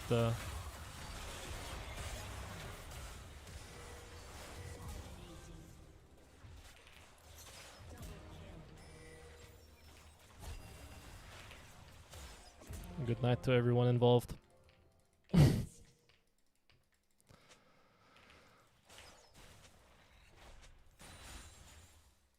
There we go. And that should seal the game. Quinn will run mid lane to try to find me again here, I have no doubts. So let's base, let's run away. I thought she would actually drop this wave and loop around to look for me. But she didn't. Just wondering, Mr. Shore, what are your thoughts on the new items? I haven't really looked at them that much, if I'm honest, man. So I don't really know. Like, I looked at them once, I glanced over them, and then I saw, there seems to be no good items for AHRI. So that sucks. And then I was like, wow, there seems to be a very broken item for Echo, the Lich Bane one. So I was like, well, not a great situation. So we'll see. We'll see what ends up happening. But those were my initial thoughts. We'll drop a bot tower here. That feels bad. If we die at top lane here, we can completely throw the game. I mean, fortunately, we don't. But if we die at top lane here, what would happen is Akali would take bot. You TP'd up? You are like just a complete criminal, if I'm honest, man. Like, what could happen there, in case anyone is wondering, is Diana will be sick on a 2. Yeah. It's the Lich Bane item, right? Yeah. Wait, yo, what is this 200 ping spike going on in my game? AHRI or Akali TPing up there is a bit bad. I want to land an ult on him, maybe. I think he can die. Ah, close enough. If I got the second Q off, he was dead. But showed goes. I can take my base here. Yeah, Akali should just stay bot lane there. And then flip that her team will win this top fight. And if they do, she gets bounty here, and maybe even bounty here. Probably not, because I would run to defend it. But that was probably the only way they realistically had back into the game. Is take those 2 bounties. Akali would get the bounty bot lane, regardless. And then if they win top lane, she gets a free bounty and like a free tower, obviously. And then they would get shutdowns, and then they can actually play the game. Akali can't really teleport there, because it just removes the only out that they have of winning the game, which is collecting that bounty. Echo is on the side here. Yeah, the new Lich Bane item looks crazy, if I'm honest.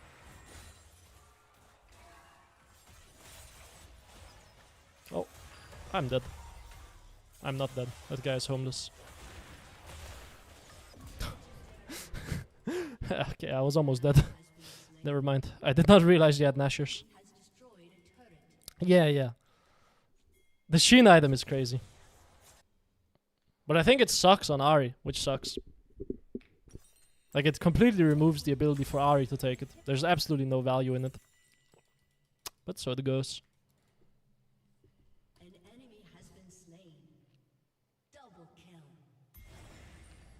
An ally has been It will work on Aurora? I guess you would proc your passive instantly, but I don't think that's that valuable, if I'm honest. Like, your passive is not super valuable on Aurora. Like, don't get me wrong, it's not bad, but I don't think it's like the thing that kills someone. Whereas on Echo and Diana, it does a bunch of damage. Play for Atakan here.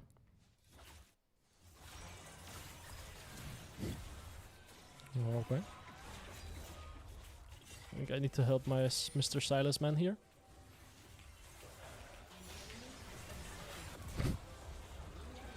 I can also just one-shot him. Good night, Mr. Echo.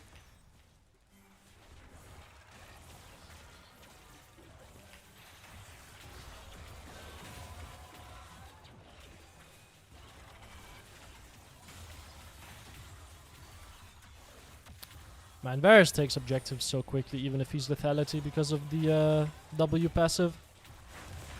Oh, he even lets me have it. What about Lux? Something tells me that's going to be busted. The way it works, I assume, is not that you get 2 procs of the passive. Like, you wouldn't proc Lux passive twice. Unless you're talking about, like, just in general as a champion. But the Dusk and Dawn will not be OP on Lux. At all. She has no good, like, reason for a lot of auto attacks. Like, her auto attacks is once, right? But I think, like, if you want to kill tanks on Aurora, you play Liandry's with Riftmaker. You don't play Lich Bane, right? Like, you would not play Dusk and Dawn.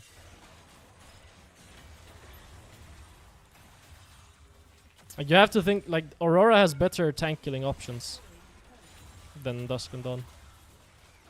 Lich Bane does not lead in itself to, like, killing tanks on most champions. There are better options for it. Wasn't that the double damage item? Wait, what? What do you mean? Sorry. There is one that gives you more damage for mana.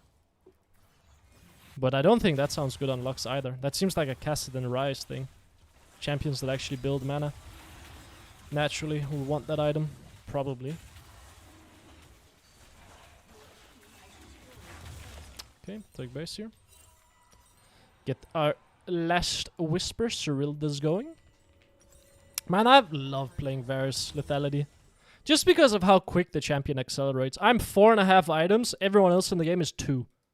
Like, even our fed top laner, who's taken, like, 4 towers, is 3 items.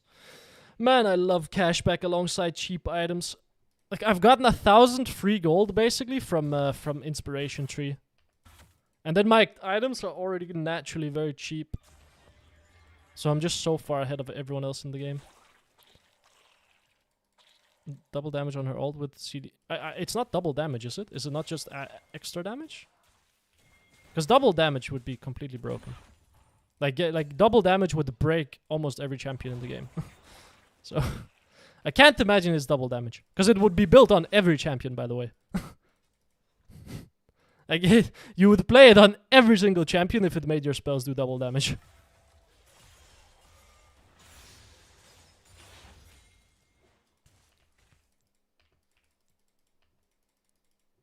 I can't imagine it's double damage. I mean, you could be right, but I think that seems completely bonkers. What? What did you just do, my friend?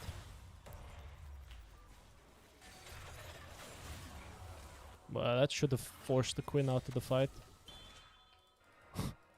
Pretty sure the Q clipped her, and she would have lost like 80%. Edge of Night, baby! Edge of Night! I might have to flash here. Nope. Ah, maybe we can end mid.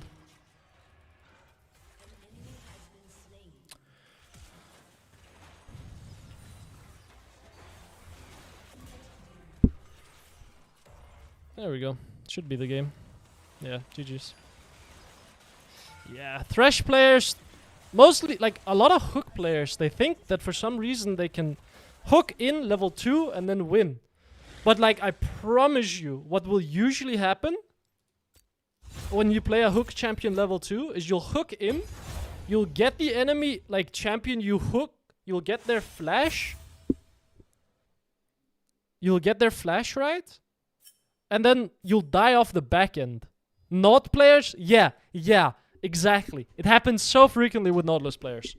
This Thresh player did it as well. He hooked me level 2 and it's like, nice guys, we'll kill the Varus. And then it's like, oh wait, I'm just dead off the back end because my AD carry can't really deal damage. And now I have no spells. So now my AD carry has to 1v2 or I have to 1v2. And then you just die. Like it happens so frequently. So frequently. Hey, we're D4? Oh! Wait, I didn't see. Wait, what an anticlimactic way for this to end. I thought I needed 3 wins. Oh. Well, I guess we're Diamond 4, fellas. What an anticlimactic way for the game to end, or for the climb to end. On an AD carry game of everything. Oh, man. Oh, man. Well, that means I can play something else, you know? Liar, the title said AHRI only. Yeah, it's true, man. Just because I knew that you were coming into the stream, I decided to play Varus instead. Just because I knew it was you coming in here and you wanted to see AHRI, I was like, you know who I would really want to fuck with in particular? Jojo Jokester. And you know what? It worked. Consider yourself fucked with. Man. Wait, it's not that serious? I know. We're both like we're both being sarcastic here, man. We're both you're hitting me with sarcasm, I assume, and I'm hitting you back with sarcasm. We both know it's not that deep.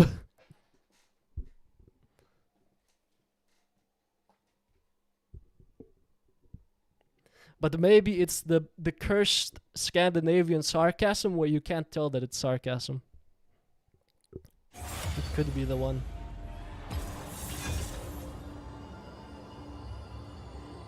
Although I feel like that was very obvious. But then again, I am autistic, so who knows? Who like really knows? Oh my god, I'm freed up from my shackles of AHRI only.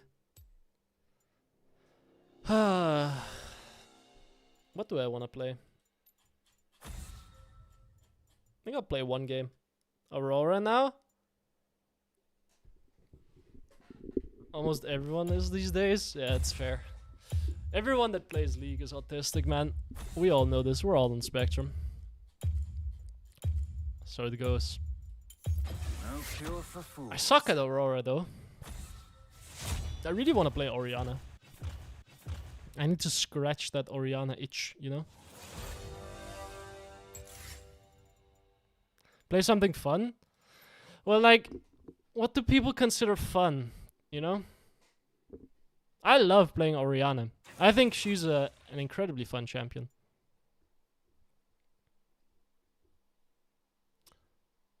AHRI mid maybe? I haven't seen her played in a while. Well, you know... it is right. We haven't really played a lot of AHRI mid lately. Some virgin went LT Jax with TP. I'm going to fuck him really badly. Mid lane or what? I've seen that played mid lane as well. I played against it once with AHRI on this climb. But like AHRI just owns Jax. There's no way for him to play. Azir? Ah, fuck. Dude, and the thing about it, Adam, is I really wanted to play Azir as well. But, would you look at the time, man? I just don't have time for it. And, like, I don't own the champion either. Otherwise, man, I really wanted to play some Azir. Fuck, it's just such a shame that I have to lock in Oriana instead, man. Damn it as well, man. Fuck, I'm so mad. Oh. So mad that I don't have Azir. Fuck, man. God damn it. Well, you know, what can you do? Life gives you lemon and all that. Hey, my Twitch bio is I love playing with balls for a reason, man. It's because I love playing Oriana. What do I even run on this champion? It's probably just phase rush, to be honest.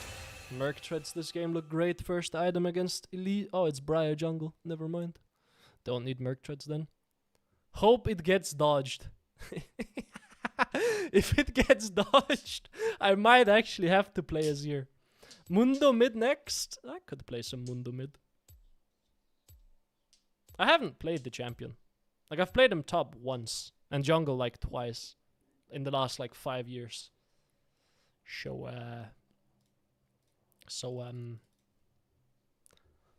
Which is your favorite AHRI skin? Oh yeah, I forgot to answer. Which is my favorite AHRI skin? Arcana is pretty nice. I think Coven is pretty cool as well. There's another Popstar, I think it is. No, it's not Popstar. It's not the KDA one either. Spirit Blossom is very cool as well. I know YouTube chat largely gets ignored. Curious though if we'll get a sound chat. YouTube chat isn't getting ignored. I have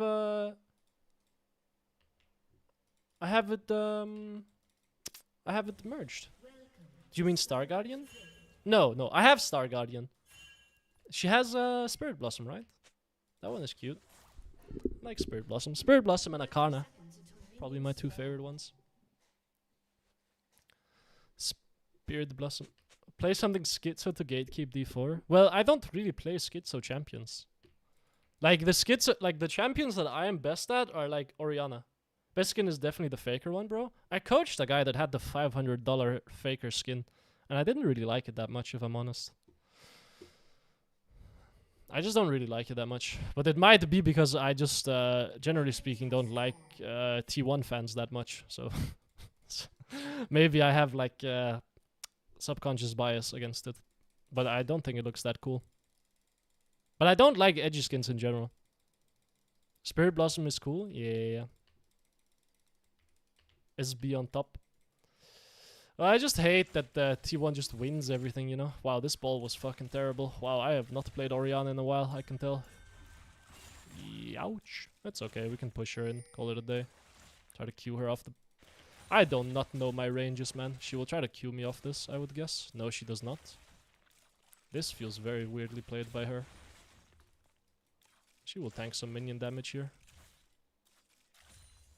She will try to Q me here again. I will try to bait it. What's going on here, man? I'll just Q the wave, man. It's not that deep. She wants to get in spot for a Q as well. Oh wow, there's some funky stuff happening up here. I mean, I will move for it happily. I think I will flash for it if necessary. Ah, never mind. Well, that sucks. I bleed a lot for that. But my Nefiri is safe and the enemy Briar is fucked. So it's okay.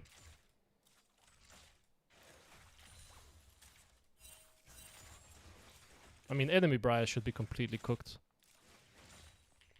Ah! What is this lag? Hey! 200 MS! Hey! I didn't see my ball, that's why I didn't W. Like, the ball didn't move on my screen. Yeah, you can see she has slight level advantage because I left. Please don't go counter invade when I've given up mid prior to help you. Please don't do that. That sounds terrible. I guess you can chunk him out. Yeah, sure, man. Do a little bit of shunking. I still can't move to help you if you're fighting that. Maybe I have to.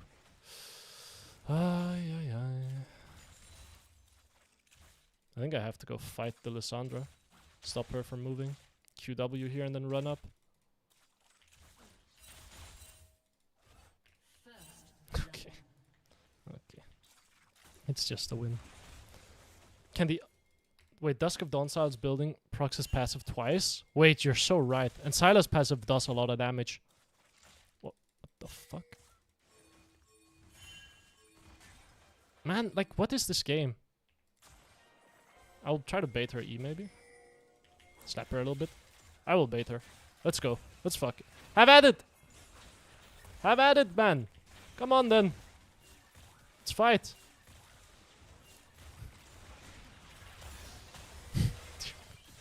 What's going on this game? What's happening? What is going on? What is going on, man? It's just a complete schizo game. That's all that's happening. Let me just base, man. Call it a day. Whatever. The day for welcome party? That's true. I mean, the game should be just absolutely guaranteed because the enemy Briar can't play. And our Nefarious Omega Exo... Never mind. Our Nefarious is dead on red buff. Well, yeah. You snooze, you lose and all that. There's no way you... You don't have Q range, man. I know your range. I think that was the only way they had a chance of coming back into the game. Was with what just happened. Which is kill Nefiri and take her entire bot side. And now they're gonna 4-man dive bot lane. Nope, Lissandra does not move. I think she should have. Because she's gonna just bleed mid lane under tower. Like, Lissandra cannot play this matchup. It's completely unplayable. Oriana just slaughters her under tower. I did not mean to tank 2 tower shots, but you know, sometimes you tank 2 tower shots. Now she will have to take a base. And she will lose some minions. Blackfire Torch looks good this game. Realistically speaking, Archangels looks best, I think. Just enemy team has a lot of threat and I can die very easily. So Archangels is great for that. Push out this wave, take my base. Lissandra will come back. She will miss like 2 minions. But I will get a superior base to her. The only reason I'm basing is I don't have vision around mid lane and I am slightly scared of a roam from or a gank from Briar or Elise. So I will base. Why are roam champions feeling bad, Adam? Sorry, I haven't looked at the patch. Is it just the champions don't have items? Or what? She will get one wave of push here. And then she can roam off that. She will not get more though. There's no way you try to play... Bro, like, let's be serious here for like half a second, shall we? What is this? Like... Okay. So now what? Now how do you get back? How do you get back to mid? I'm not letting you. So what's going on here? I mean, I will get XP here.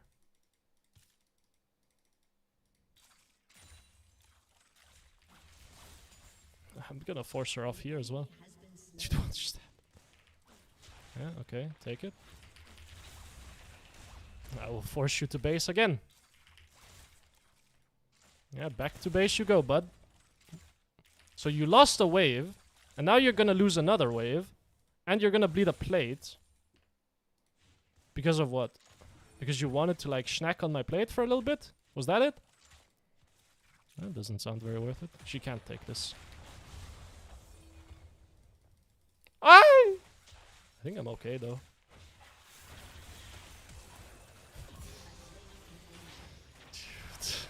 I think I can kill her as well. Ah!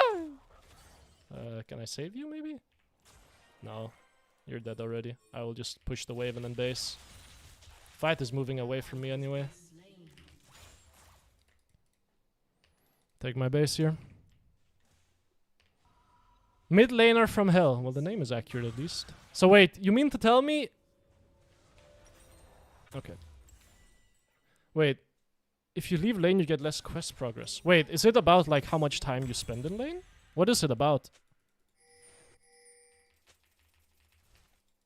I don't understand. I haven't looked at the quests. Is it like time in lane or is it CS? I assume it's CS. You get 2x points on your lane. Ooh. I understand it now. No, you are not getting to clear this pink ward, bud. Never mind. You will clear it. If I didn't get clipped by the W, I could run around and try to land an ult on her. My ult has lower cooldown than hers, and I used it before her. But I have a sneaking suspicion there's gonna be an Elise looking mid here. With a Briar maybe even. Oh, there's the Briar.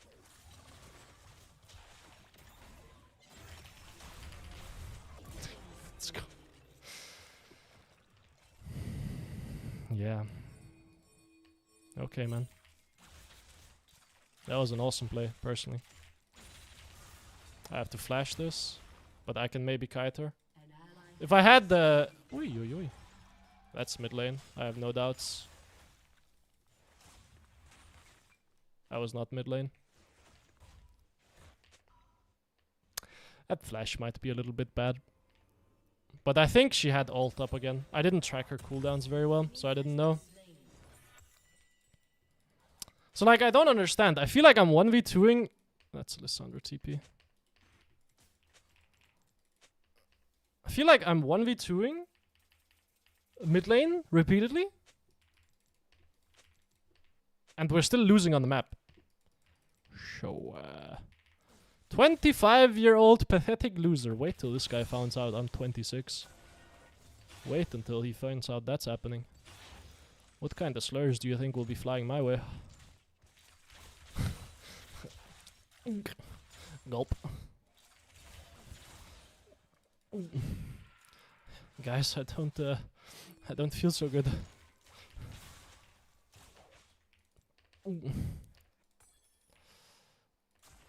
Briar can look bit lane here with Elise. Need to be slightly careful. No, well, I can't roam to this. If I roam to this, there's a chance we bleed a lot. Oh. Okay, that was very, very poorly angled. But I still have to kind of be scared of support and jungle. I just want to kill the wave. I can be a little bit annoying. I can one-shot him as well. I think he understands that too. Yeah, I mean... Okay, so that should drag someone else mid lane. So my teammates should be winning on the map. Dude, I didn't even hear it! What is that? Wait. It comes out before the sound? Has that always been a thing?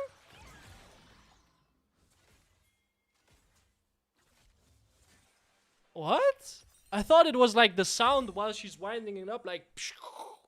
And then it flies. Think they delayed the sound? What the fuck? Okay, yeah, well, I mean... My mistake, I guess. My bad. I guess I can TP bot here to defend the tower. Or I can TP mid and just take plates. Never mind, there's a Jace here. Wait, this guy is a bit like... Yeah, well, I guess I'll be running bot side then.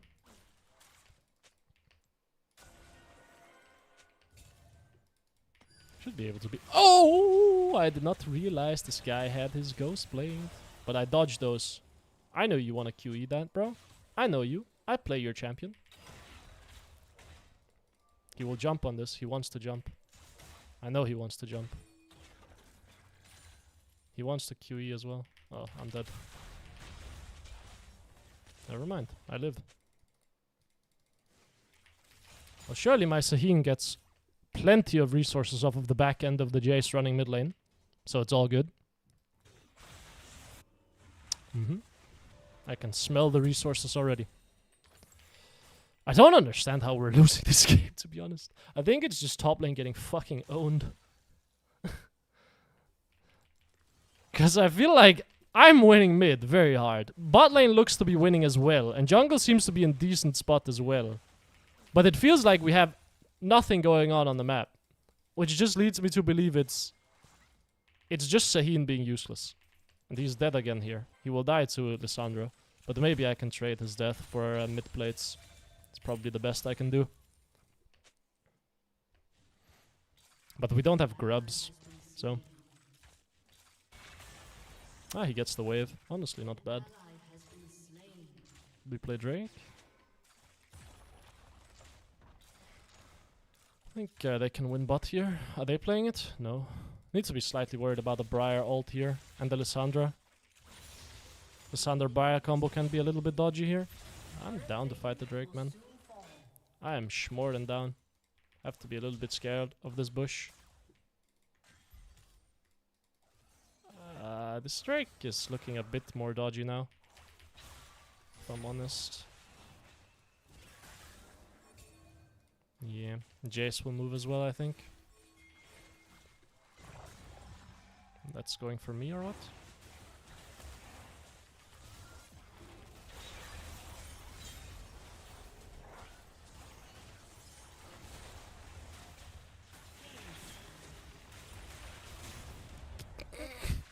That's just unlucky, man.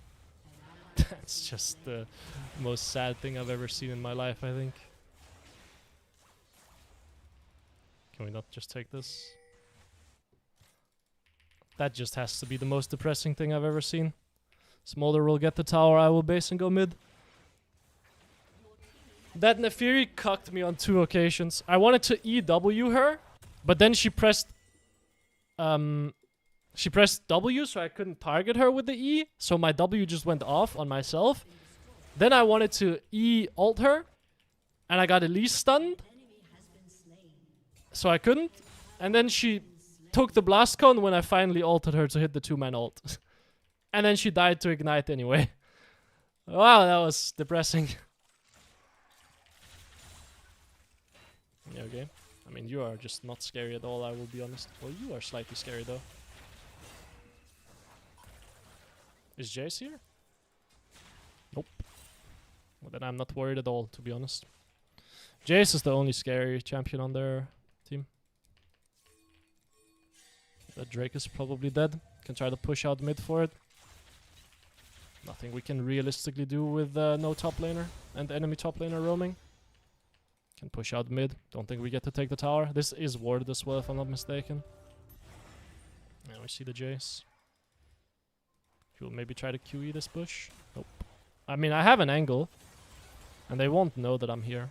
So if he walks through this choke, he can die. I guess I'll just help. Where's that coming? Yeah. Wow, he moved around the choke.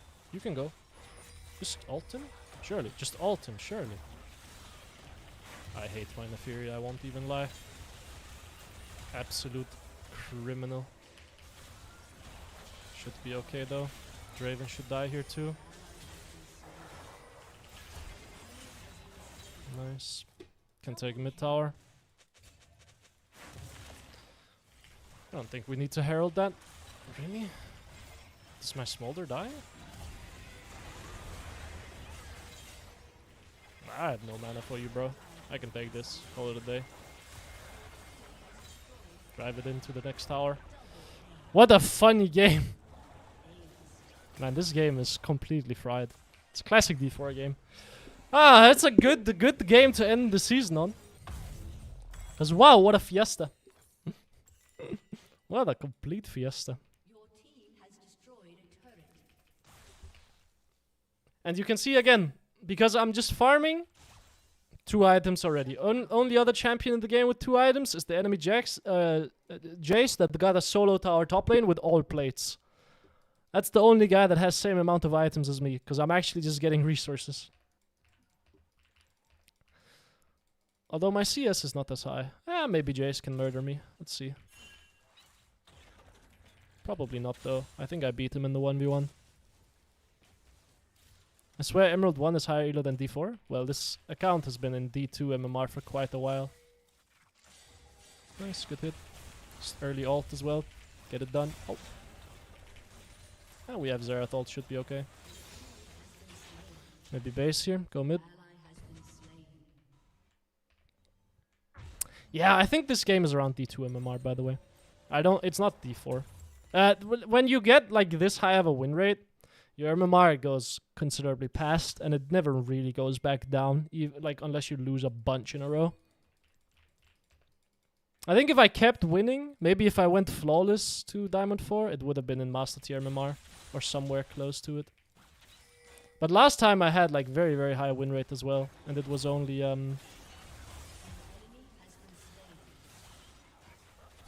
it was only D2 MMR at the end of everything. So, I mean, she wants the tower, but I don't want her to have the tower, so I will kill the wave.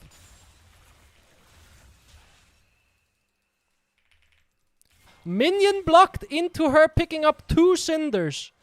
That's awesome, man. I fucking love Riot games. Ah, that's fucking great, man. Oh, I love... Oh, yes. Infernal map. Give me cinders so the enemy champion can just randomly survive a sequence for no reason. Yes, sir. Let's go, man. That's awesome. I should base and defend top here. Unless we want a herald. Oh, wait. We don't have herald. Yeah, we might bleed a top tower here. This guy kills the tower very quickly. We'll see. I'll run up here. His wave is very delayed, though. Smolder wins that 1v1.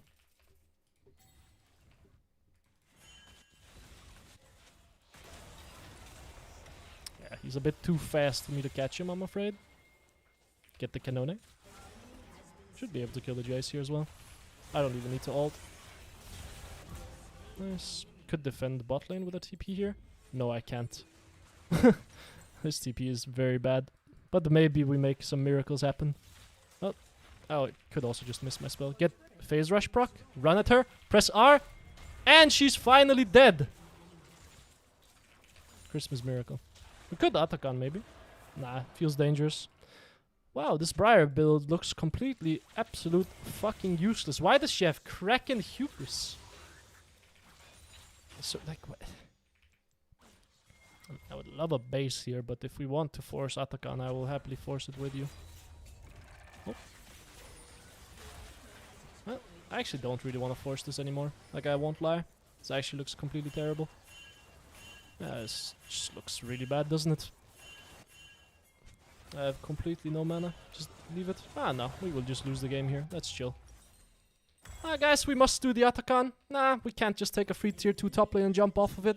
No, we must do it. Must keep that aggroed. Just the only way that we can lose the game. Yep. Ah, we happen to flip a better fight. Ah, nice, I guess. So it doesn't matter, but wow. That Atakan was really bad. Shield my boy. Survive. You're so dead.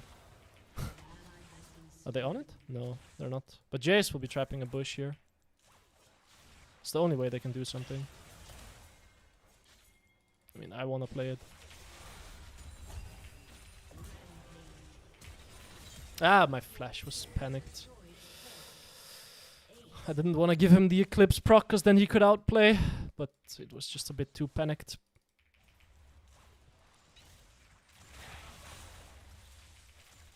Can keep pushing bot here. I mean, with 3 items, Oriana, almost 4. Everyone else in the game is 2.5. And that's why we're very fed. Youch. I can die here. Depends if she has flash, to be honest. Kite, run away, deal some damage.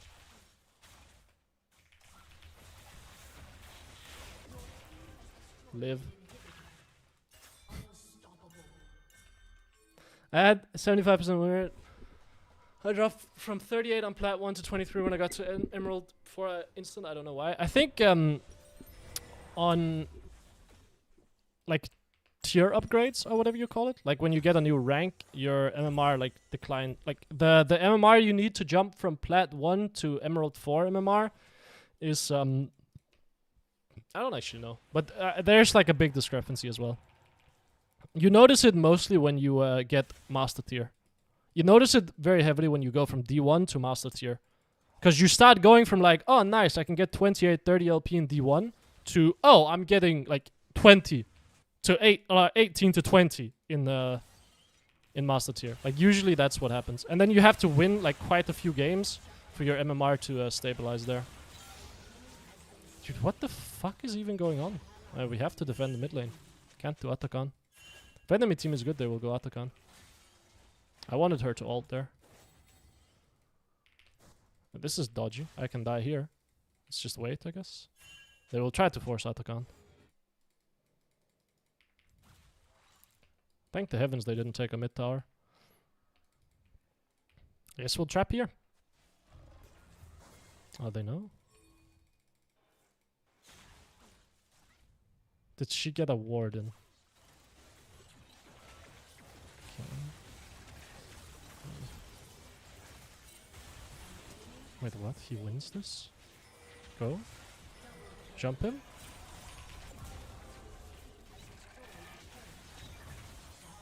Sahin champion. Yes. Wow, quite. Getting absolutely owned the entire game into 1v5 their backline. Yeah, that makes sense to me actually. Yeah, that looks very cool. Yeah, that seems pretty reasonable. I should have just based on TP then. I can base here. TP in.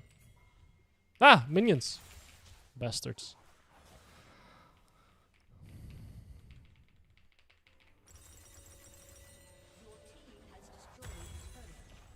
I see no problem in that. Ah, the champion looks completely balanced. Ah, he picked up 2 items and he slaughters everyone else in the game. Yeah, seems good.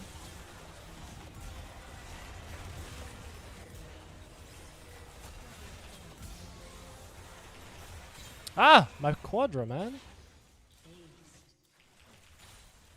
I don't know how my ult didn't clip the Draven there. It dealt magic damage to him, but he didn't get knocked. So I'm a bit confused. Alright. That's gonna be it from me, fellas. I'm gonna go watch some D&D. And then I'm gonna start trying to render this entire climb. And you'll get another, like, probably 30-hour long climb.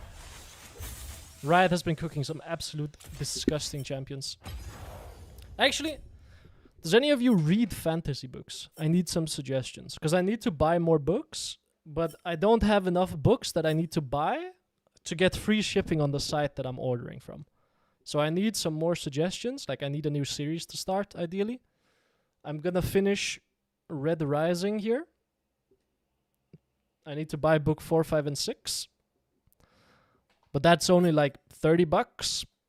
And I think I need to spend like 80 bucks to be able to get free shipping. So if anyone has suggestions, I'm open. I'm open to hearing them. And if no one has suggestions, well, that's just depressing, isn't it? But it might be too late for the fantasy readers to be awake. Or to be on Twitch. Because it is 7 AM in Europe right now.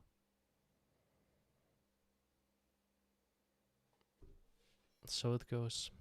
I can't help you. It's a depressing world. Earth Sea Trilogy. For me, 6 AM 07. Oh yeah, but that's because you're Central Europe. Earth Sea Trilogy. What is it about? Is it good?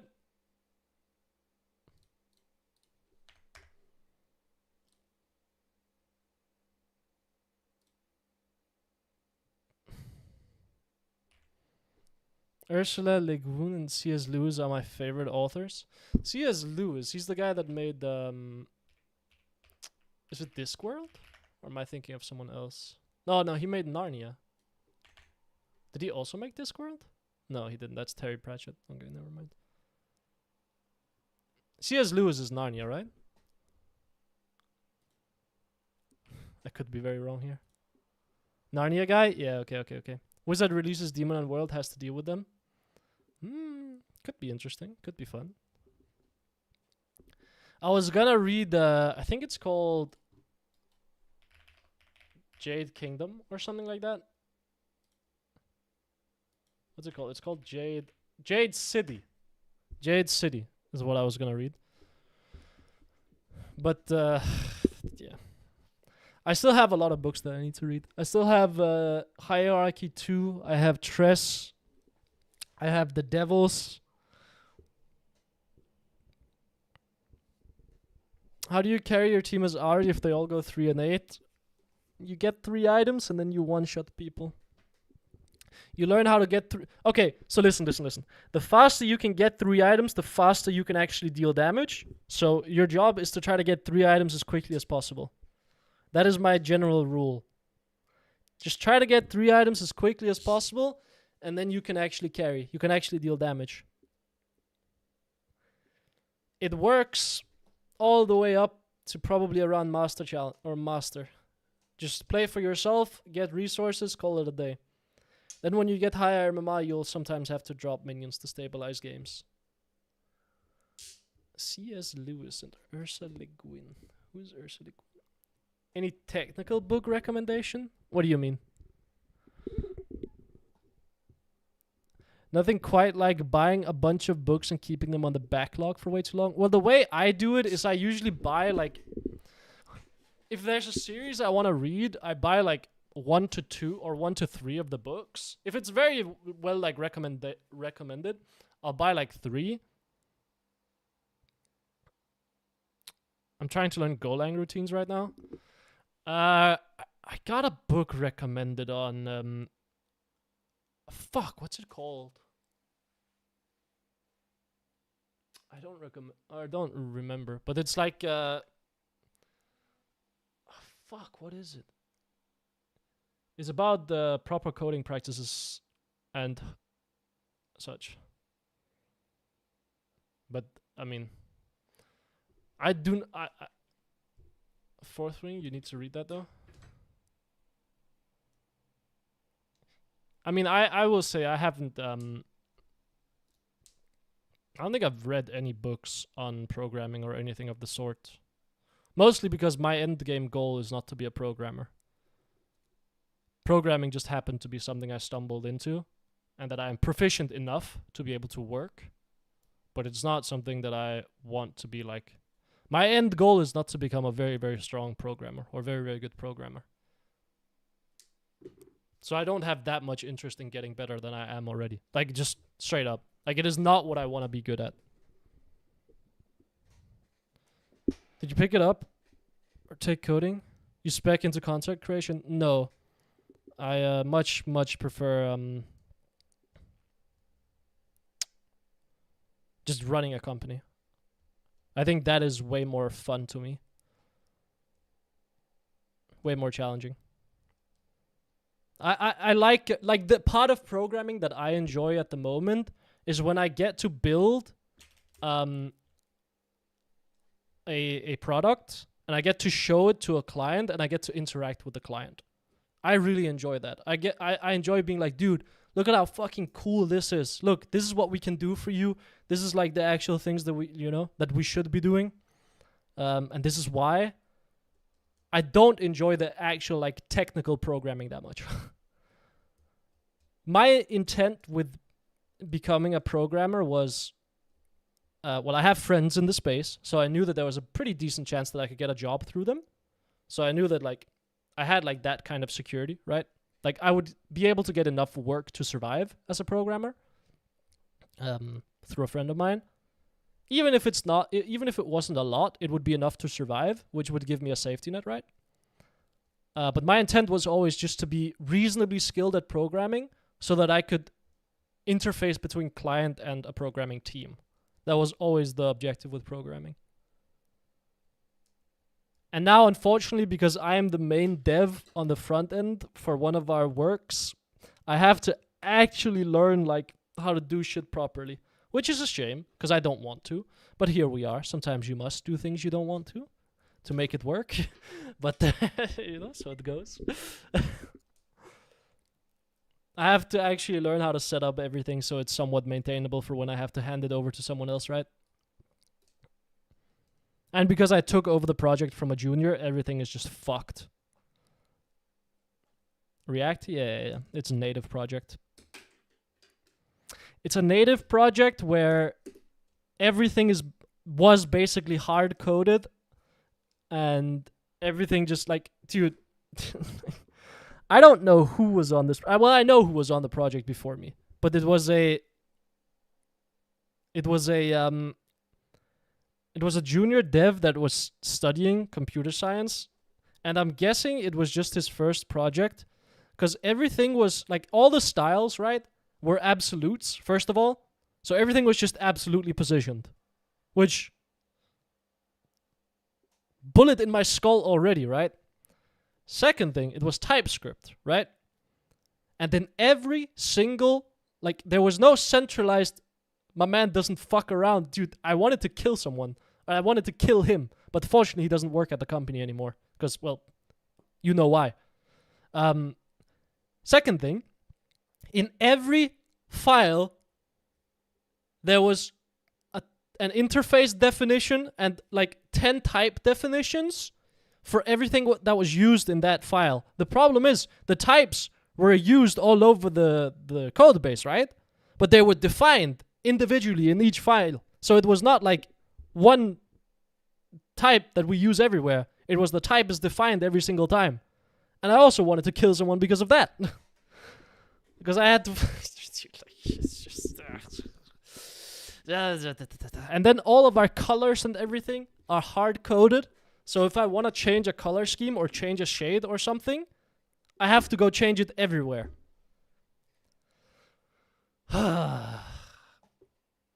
Absolute fucking miserable. How long he worked on it, I don't know. I don't think very long. But I took over the project like a while ago, but I was still relatively new to programming, and I assumed it was my boss that had worked on it. Like, I thought it was my boss that worked on it. So I was like, yeah, maybe these are like, this was my first native project that I was ever on, right? So I was still a little bit, because I didn't know what the fuck native was all about, right? Like, all I had been doing till then was cooking div soup, like, if we're honest. And I thought it was my boss that worked on it. So I was like, okay, maybe this is like how it's supposed to be done. I'm not really sure. It doesn't really make a lot of sense in my head. But I was new to native and I thought it was my boss. So I was like, okay, I mean, he'll know better than I will. But I was still like, this makes no real sense, but sure. And then I realized it wasn't my boss that was on. It was a fucking junior dev. And then I was like, oh, everything makes sense now. And I wanted to kill myself. I love picking up a project someone else banged out over a coked out weekend. Dude, it was the guy that's currently like, he's now a junior on the back end because, yeah, I'm guessing he sucked on the front end. And he actually has like experience on the back end. And he has had a job working in PHP. I had a chat with him about it because he worked on the front end as well before I picked it up. And he was like, yeah, man, honestly, I just asked ChatGPT and, yeah, then if it looked right, I just kept it. And I was like, I will fucking kill myself. That made me very sad. And this was like ChatGPT 3.5, I think. So it was complete shit as well. At least Claude 4.5, like, you'll get good enough results. Despite the fact that it won't be very maintainable if you use Claude on an entire project. Like, it'll do some funky stuff every once in a while.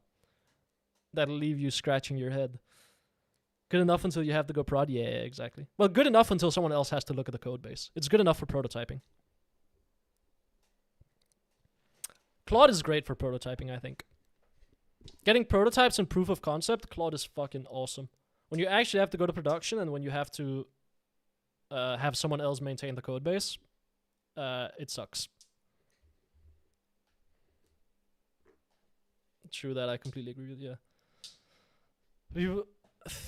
But I think people don't like scrapping the prototype. Oh, dude, I've done that so many times where I've had to scrap the prototype. Because you have to completely kill it.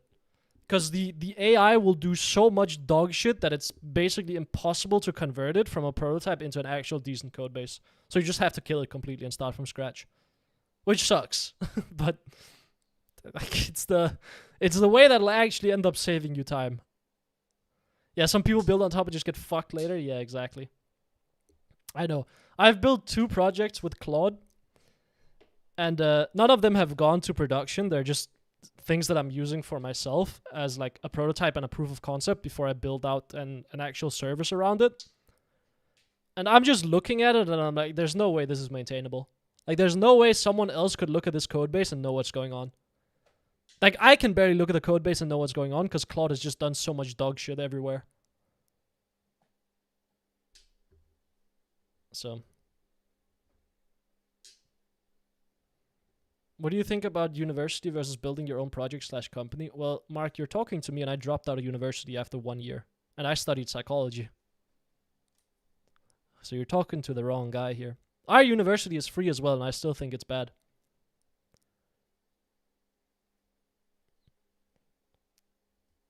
I think you can learn anything you would learn at university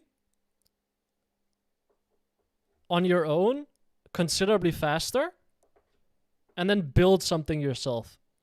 I think it is considerably more uncomfortable to do that though.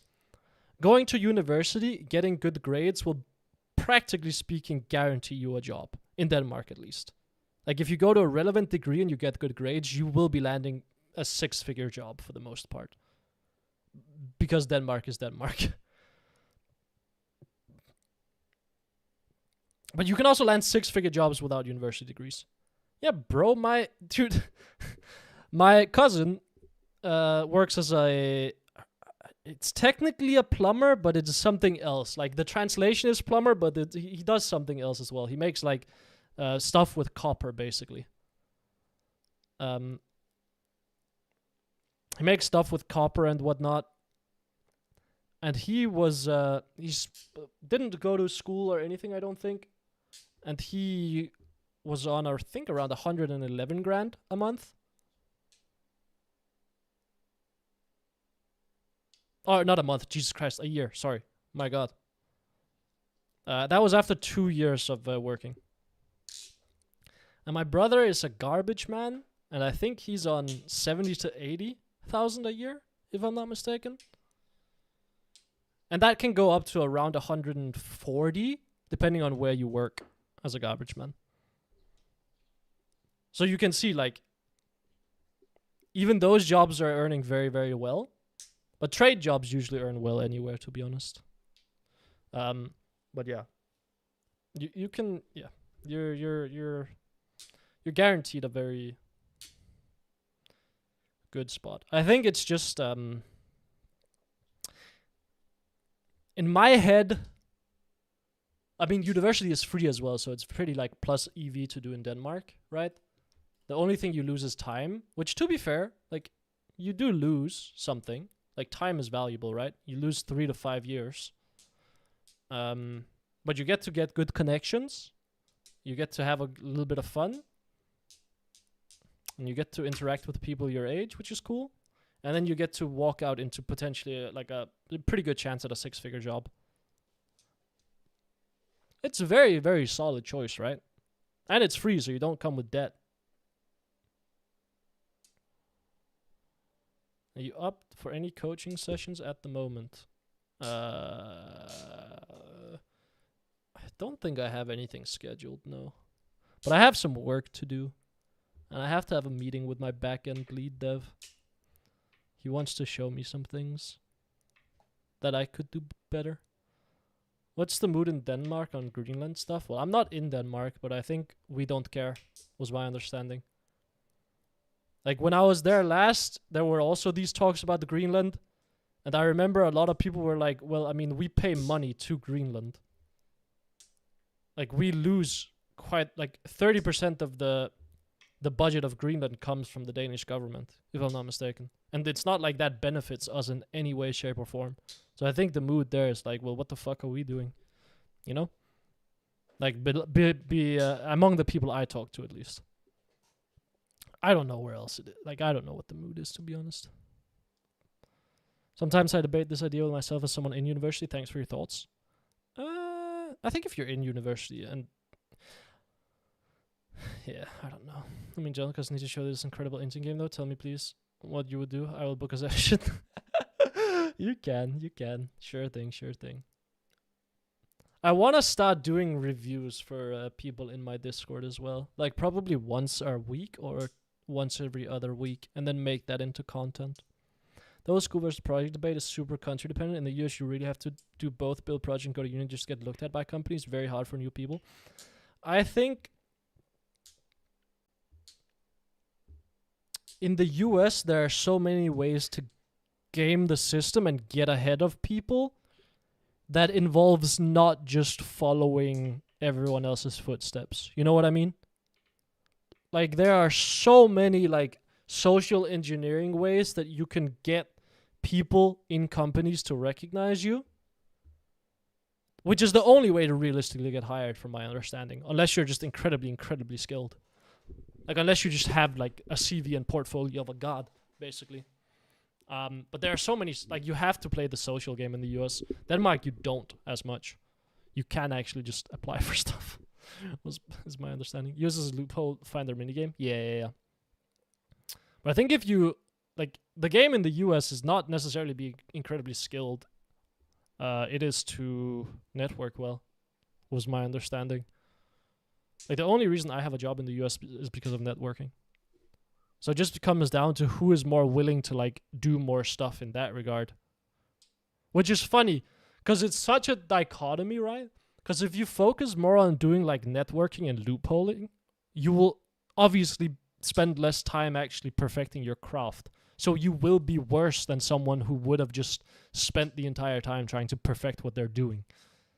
But you're the one who's going to end up with the job because you were the one that abused loopholes and networking. So it's very, like, counterintuitive, but that's how it works. And so it goes. So it goes. Yeah, the US is just, yeah. There was I saw a video of that's very true. Yeah. I saw a video of a it's never about skill, more like impressions. Yeah. And I happen to, like, have the very funny version of autism, which people enjoy being around, and I can, like, it's a weird version of autism. It's very non-threatening but somewhat enjoyable for people. So I always leave a very good impression, and it's ended up landing me in very good spots because of it.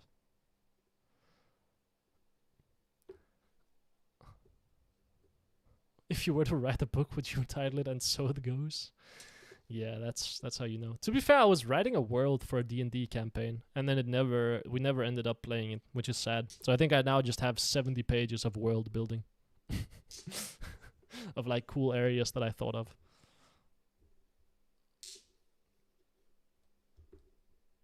So here we are.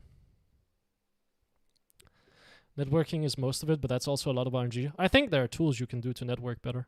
There was one I heard about in a video where a guy explained that someone had credentials to go work at the BBC, but they weren't getting their resume read. So what they did instead was he suggested that she just camped outside of the bakery of the BBC and just paid for breakfast, or, like, paid for a pastry for people that came in and just chatted with them. And she got hired within, I think it was 4 days of doing that. And it cost her, like, $150, but she got hired off of it, you know?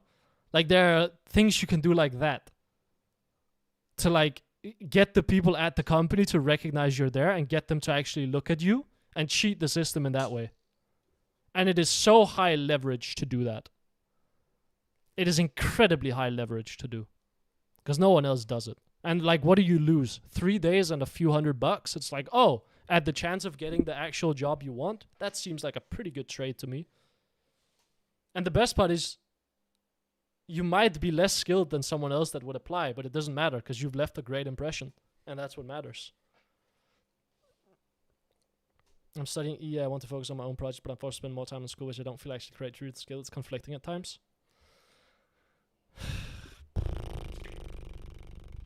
What is EE? Economics or what? Is EE economics? Or is it electrical engineering? Which one is it? I assume electrical engineering now that I'm looking at it closer. Yeah. A friend of mine did electrical engineering. My DM is an aerospace engineer as well. Doesn't use his degree at all. Yeah, it sounds like a cracked method. Yeah, it is. It is. People just don't like, you can just do shit, man. Like, the day you wake up and you realize, wait, I can just do something. There's nothing stopping me from doing it. It's like the day you realize that is the day you'll really like start to actually win. When you realize that the only reason you're not doing something is because of like societal constraints and like stigma in that regard, and it feeling like unfair, but you can just straight up fucking do it. Nothing is technically stopping you. Like it's legal, it's allowed. So just go do it, man. Break the system. Did he like it? I think he liked it, yeah. He liked it reasonably. He now works as an electrician. I was chatting with a guy about my degree at a cafe. Turned out his wife was CIO at a huge company. Dude, that's what I'm saying. Like, you just farm connections like that. And if you're likable and like reasonably good at socializing, you will just be able to land a job like that. Because people want to help. Like, humans want to help. Like, they want to feel useful. Like, if someone is talking to me and they're like, dude, I work as this, I would really love to do this, it would be like, yeah, man, I would love to try to help you. Because we just want to help each other. It feels great to help other people. So if you ask someone, you're like, oh, let's talk about this, and they think you're skilled enough and they think you're likable, they will try to help you. Like, it's just in our nature. Which is awesome. Got a job offer as I walked out. Yeah. Like, it's all it takes, man. It's like one conversation. Well, usually you'll have to go through a lot more, right? You'll probably have to go through like 20 or 30. I need to be friendly or in League, I guess. I think I've gotten a job offer through League as well. But people just tend to like, anyone that plays League tends to really, really idolize anyone that's been a pro player. Well, League has helped me get a job, I should say. Not through League. But anyone that plays League, like, a lot of people love knowing the fact that I was a pro player and that I have been challenger, right? And that I've been on stage and everything. People think that's fucking awesome. So anyone that's played the game will be like, fuck, this guy is cool. Which helps you really, like, leverage that into, like, good conversations. League rank is a skill showcase, not gonna lie. Well, it shows that you have an ability to learn. That's true.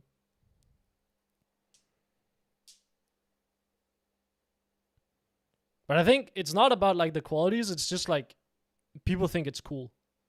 And well, people think it's cool, they'll try to help you as well.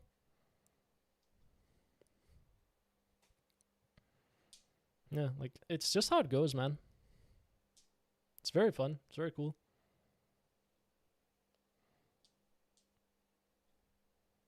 Like, unironically, if I were to build a CV, I would put on it that I used to be a professional League of Legends player. And that I used to go on stage and everything like that. And I used to lead and manage a team. And then some old fucks will see that CV and they'll be like, what the fuck do I care? Realistically speaking, it'll be AI that sees the CV. But if I were to, I would at least put it on there.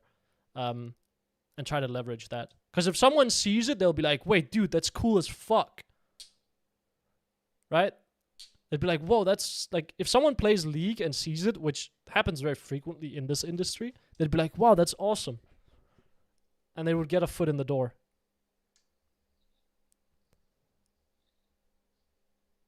Hopefully the ADS is a nerdy. Wait, what? Also, even I got a job offer and the backdoor support. I still need to meet their AI job requirement, like a degree in relevant field of experience, especially for big companies. I guess so. I've never applied at a big company, so I wouldn't know what the actual requirements are. The companies that I've worked at have been like, can you do the job? Awesome. Come work. I don't fucking care about your qualifications. Can you actually do the work? Then go. The application tracking system? Oh, I see. The thing they use to manage CVs? Okay, makes sense. Yeah, I haven't really looked into anything. I feel like I have AHRI games where I hit it like a truck and games where I hit like a pillow. Today I felt like I hit like a pillow, if I'm honest, but I get what you mean. I felt like I was a caster minion. I like that about small companies. Yeah, it's all about like, are you skilled enough? And even if you aren't skilled enough, can you learn? And if you can learn, come work here. If you can't learn, fuck off.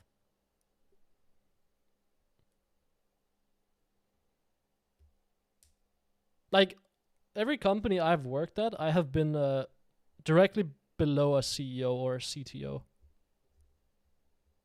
As in, I have just talked to them directly. I think companies are taking a not so much sustainable route lately. What do you mean specifically?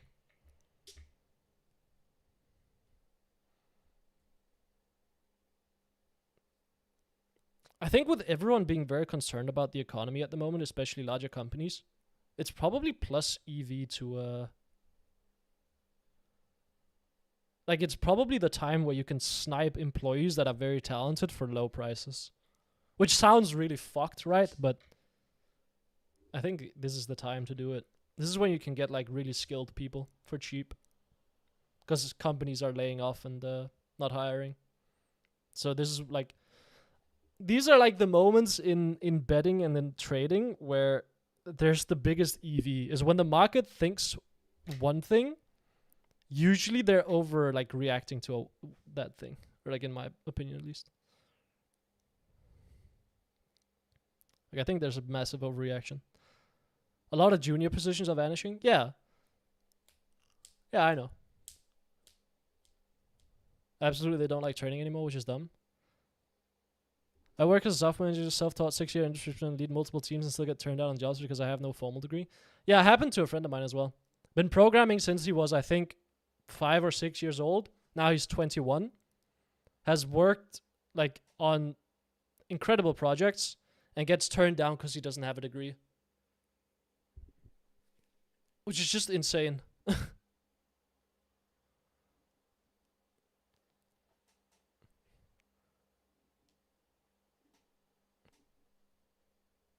But so it goes.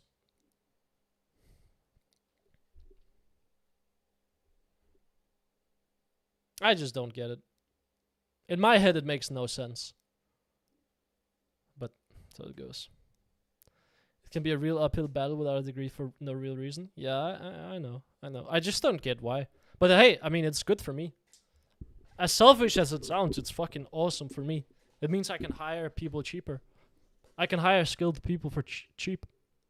Like, because since you can't go work for like a big corporation that can actually pay you a lot, you have to go work for a smaller one that will pay you less, which is like awesome. I'll pay you less. I'll have more, like I'll snipe you at a below market rate because some fucking idiot doesn't like thinks that you need a degree. Like awesome, man. I promise you it doesn't matter. I have used to tell me my leadership they don't listen to my tactical direction because I don't have 10 years like the other devs under me. And then my boss backs me up.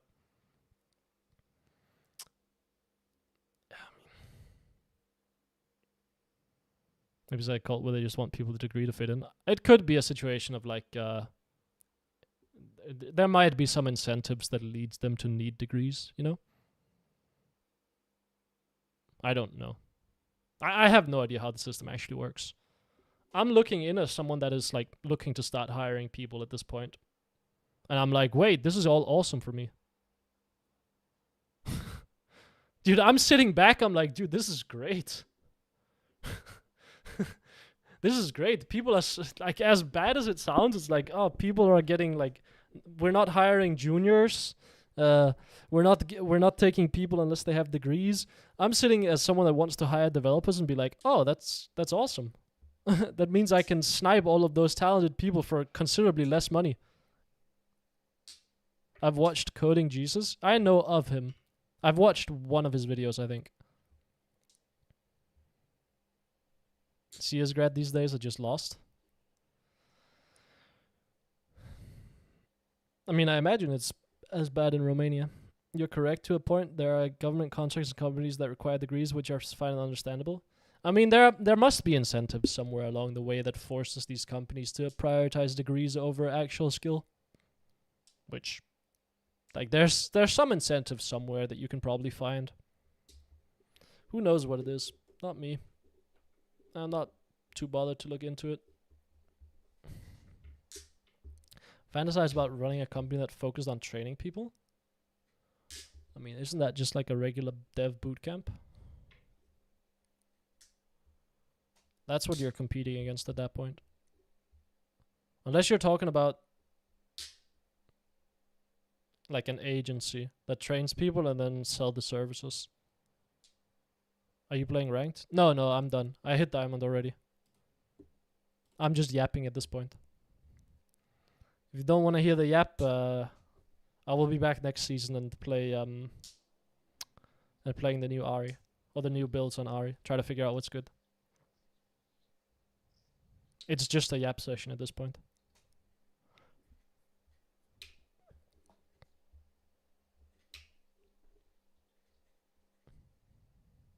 Although nothing looks good on AHRI, so I'm a bit worried. But we'll see. Alright, no worries, man. No worries.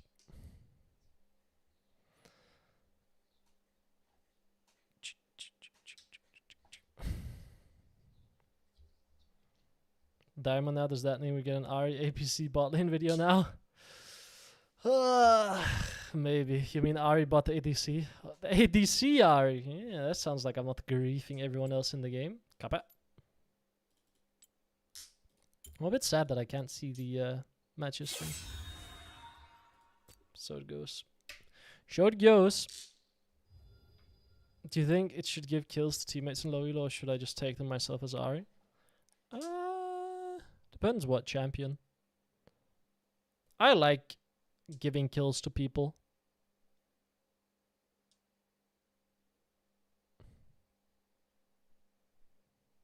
You know? I like giving kills to champions that snowball heavily.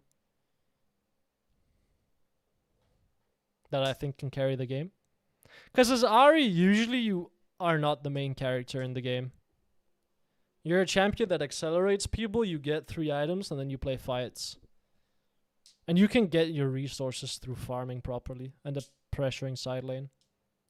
It's like if you give kills to your teammates and you have pressure in the side lane, then you should have winning teammates and you have winning side lane. So, I'm smiling, you know. You don't like Malignant Shadowflame Deathcap? I like it sometimes. For the most part, no. But that's because you rarely go Malignants.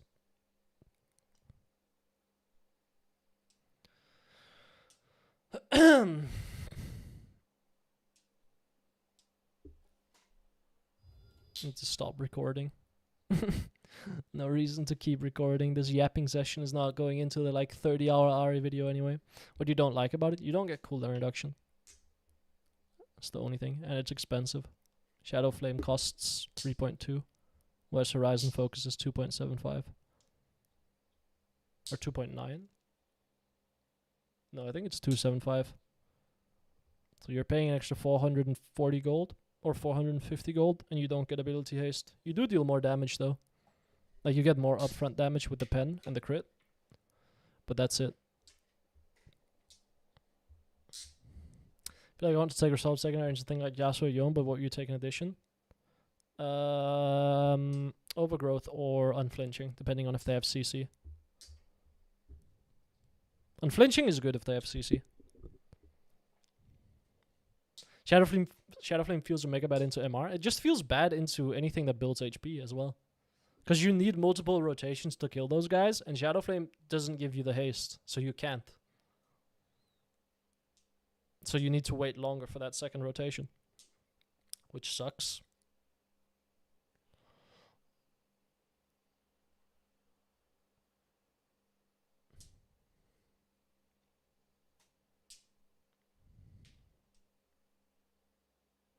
Alas, so it goes.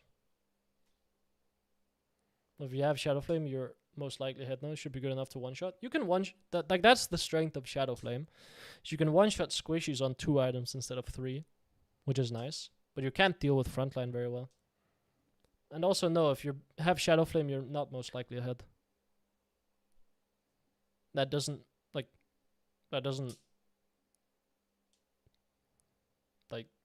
mean anything. Just because you're building Shadowflame does not mean you're ahead. You're building Shadowflame because the enemy team is squishy and you can one-shot them. And you don't need a second rotation to kill them. Like, you just need 1 and then they die. Like, if you have enough targets, then Shadowflame's good. Like, if you can one-shot, I would say 3 to 4 out of the enemy champions, absolutely, by all means, go Shadowflame. Because you one-pop someone, and then you can wait your 8 seconds, and then you can one-pop someone else.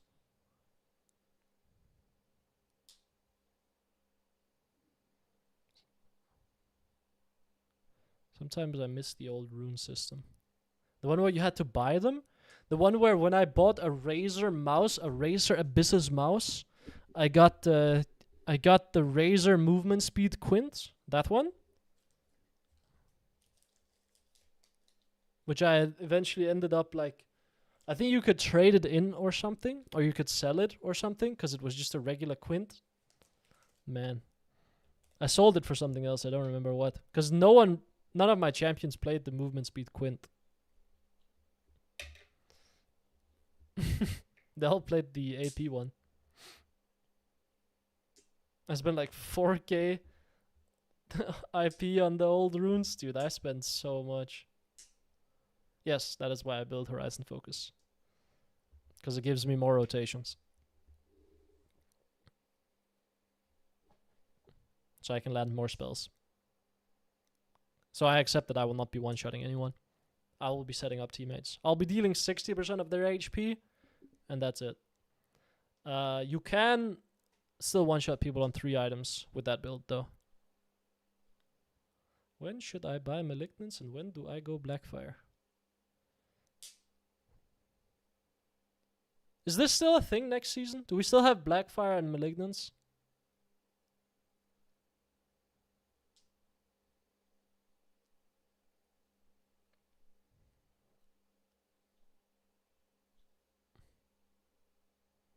Dude, I spent so much IP on runes. I bought all the rune pages. I bought all the runes. I was trying to collect all the runes. Like all of the tiers. I had all tier 3s. I think so, but I think mid-meta is shifting a bit. Okay. I was worried that we'd have like completely new items. Okay, well in that case, Blackfire Torch, just build it every game to be honest. I wouldn't worry about it. Just build Blackfire Torch. It's best in 90% of games almost. Don't worry about what to build. Just click Blackfire Torch, click Cosmic Drive, click Deathcap, and you will have optimal build in like 70% of games. Like that. And the games where you don't have optimal build, you'll still have the second or third best build possible. And then you can turn your brain off and not worry about what items to build. And focus on actually playing the game well.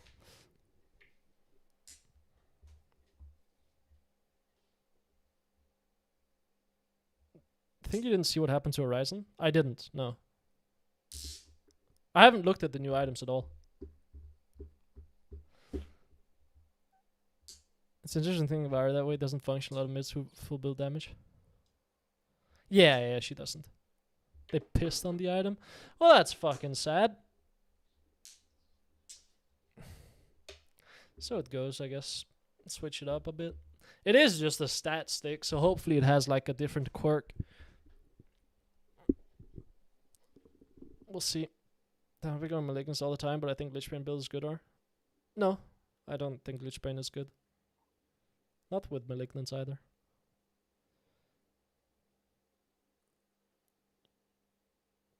You can go Lichbane second in some situations. Like, let me be so real with you. Learning builds will give you a very, very tiny edge of like knowing exactly when to go with items. Which items? I've hit Diamond already. I will not keep playing. But welcome, welcome. Also, welcome, Shining Bam. I already hit Diamond. I won my first game in Diamond as well. We're 35 LP. Let's go. So I will not be playing more. I'll be back next season though. But I need to compile this entire video together. And it's going to be like another one of those 30-hour videos that I have on my channel, which will be funny. I'm going to be so real with you, Lele.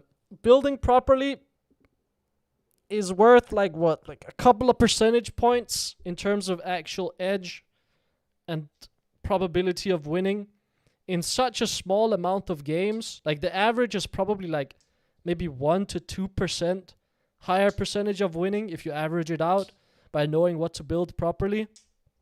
And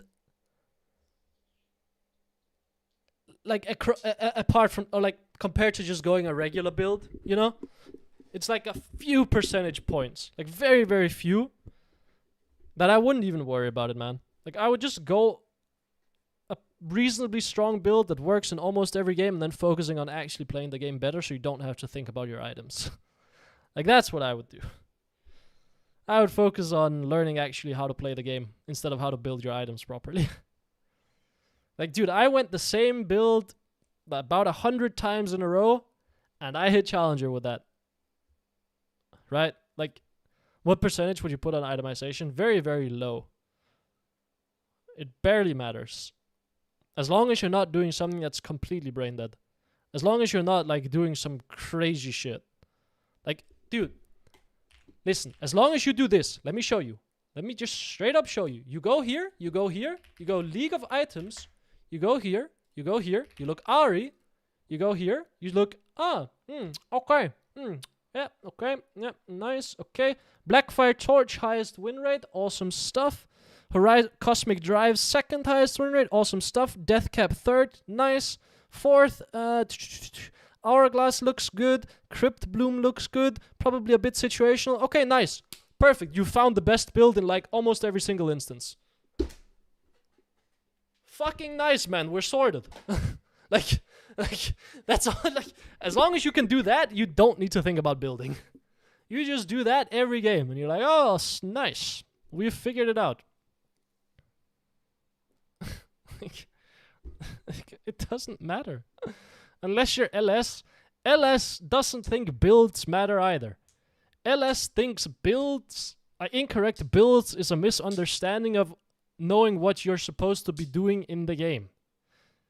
He has talked about this endlessly. It is not the build that matters, it is you not showing that you understand what needs to be happening in the game because you're building incorrectly. It is a symptom of not knowing the game properly, that you are building incorrectly. It's just, people love latching onto builds because it's something that's easy to understand. It's like, haha, bad item. Well, it's a lot more complex to understand, like, oh, this pro player didn't position properly and didn't get vision around properly to actually set up this play properly, and that's what lost the game. Instead, it's a lot easier to say, haha, build bad item, you know? And it's very frustrating. But so it goes. In pro play, it's obviously higher edge as well, because people are playing better. So smaller, like, things that are lower percentage edge at the lower end, because there are more skills that have higher percentage edge if you learn them, will be more impactful the higher you go on the ladder. Should I freeze every matchup? No. Don't ever let me catch you saying that shit again. Push every wave, call it a day. Unless you know what you're doing, don't freeze the wave. It's crazy that you lost India. I guess challengers still have shit teammates. I'm not a challenger level player right now. But yeah, it's very common that you can lose in Diamond. Hope you have a good night, good morning. Thank you. I will be hopping off in a little bit as well. No, I'm not a challenger level player right now, Coolio. You will see this if you watch me play as well. You can ask any player if I play like a challenger player right now, and they'll hopefully tell me or tell you no. Because the way it works for me is when I play in low elo, I get bad habits and I don't think as quickly. So I'm very rusty. For me to get challenger, it would take me... But I swear if I push against Yasuo, he jumps on me and kills me. Yasuo is an exception. Irelia is an exception as well to the rule of pushing every single wave. There are some exceptions to it. Those are the two ones. Will you try to push for challenger in Season 16? Probably not. It takes too much time. It takes me 300 games to get challenger. On average. 200 to 300. It usually takes me 50 to 100 to unrust. And then I need to grind the rest. I need to grind the rest 100 to 200 to actually get challenger. With like a 60% win rate. 65 usually. I usually end challenger. Like I usually get challenger with around 62%.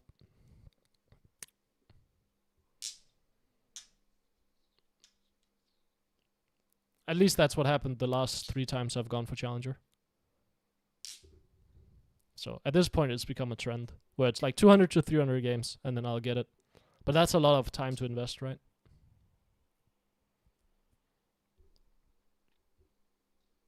Plus, I don't think I can stream it. Mostly because I think I would be too distracted to actually play properly. But yeah. Right now, I think I'm playing like a 300, 400 LP player. Whereas Challenger is like 1k LP. So, I'm still quite far off. Essentially, the gap between me and a Challenger right now is the gap between like Emerald 4 and Diamond 2. So there's a large gap. But I know if I play like for about 2 weeks straight in high elo, did I try to go pro? Yeah, I played in a French 2nd division and then I coached professionally for a Polish team.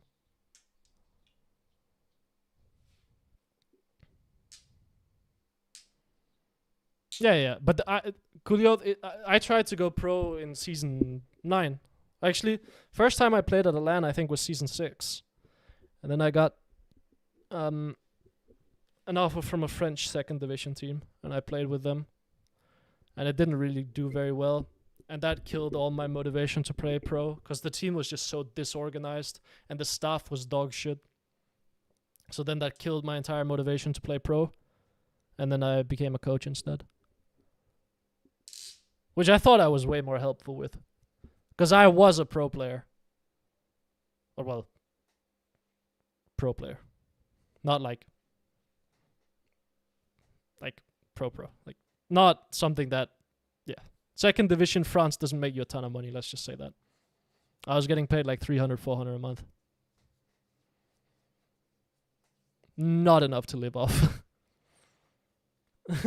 I guess you need the right situation to make it. I didn't have the drive to be a pro player, if I'm honest, man. I didn't have the like desire to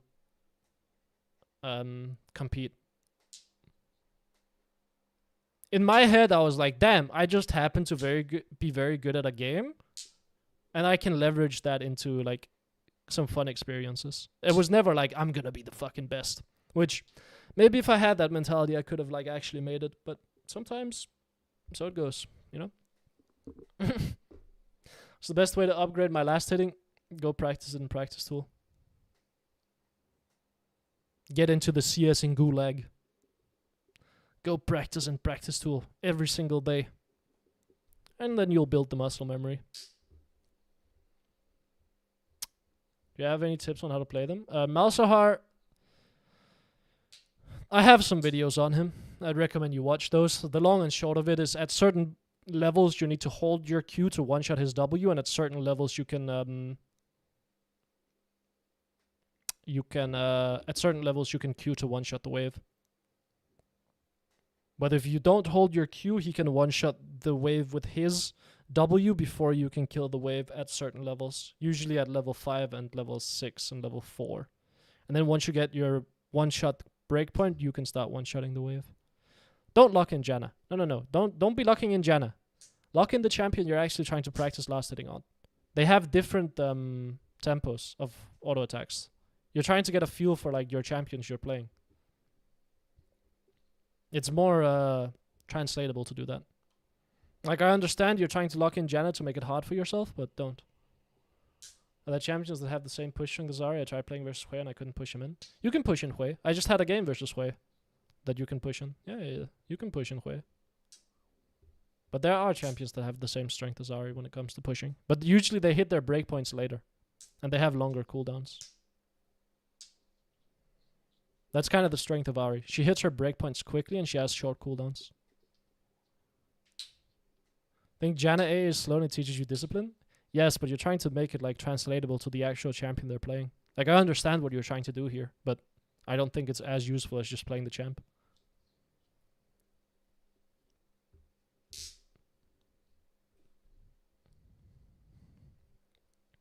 That is my opinion.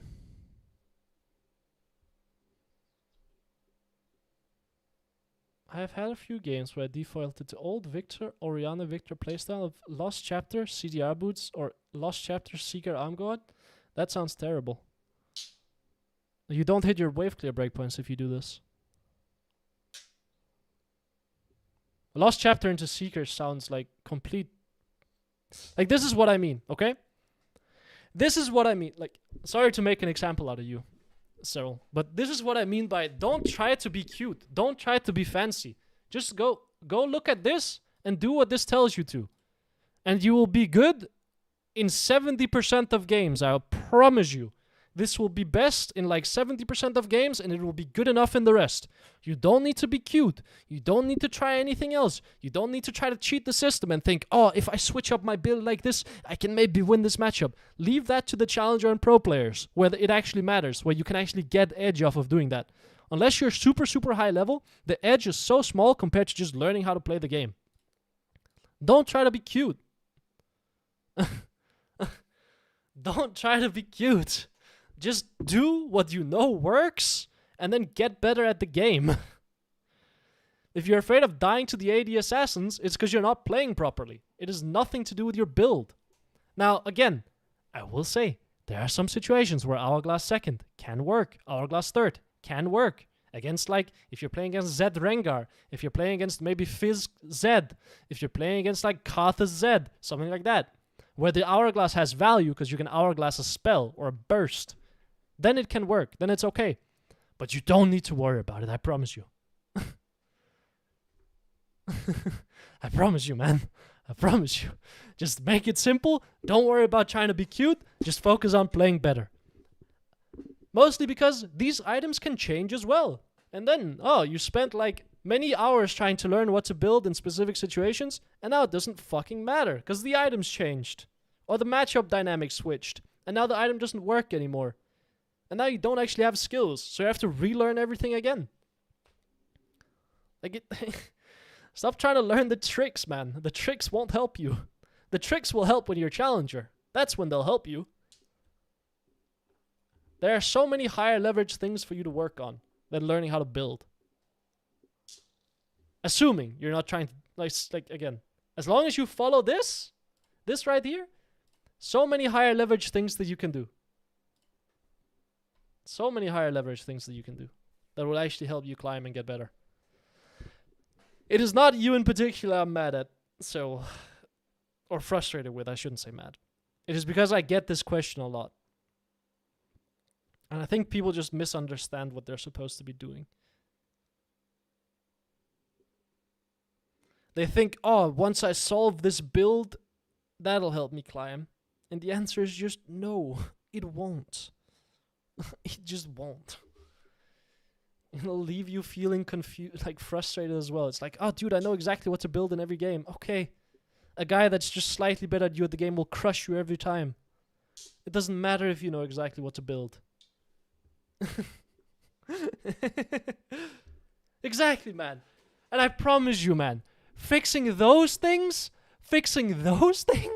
will get you such better results than trying to, like, cheat a build. Why is it so important? I understand early game that you're missing golden XP, but I don't understand that game with gold is so small in comparison. It gives you position.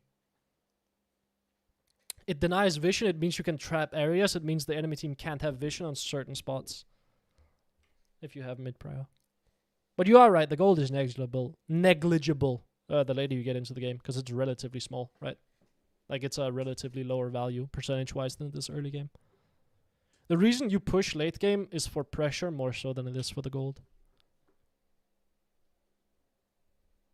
It allows you to take control over jungle, and it allows you to trap bushes, which makes it hard to contest.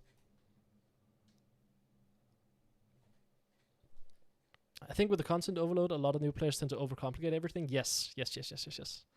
And everyone just wants the cheat, you know?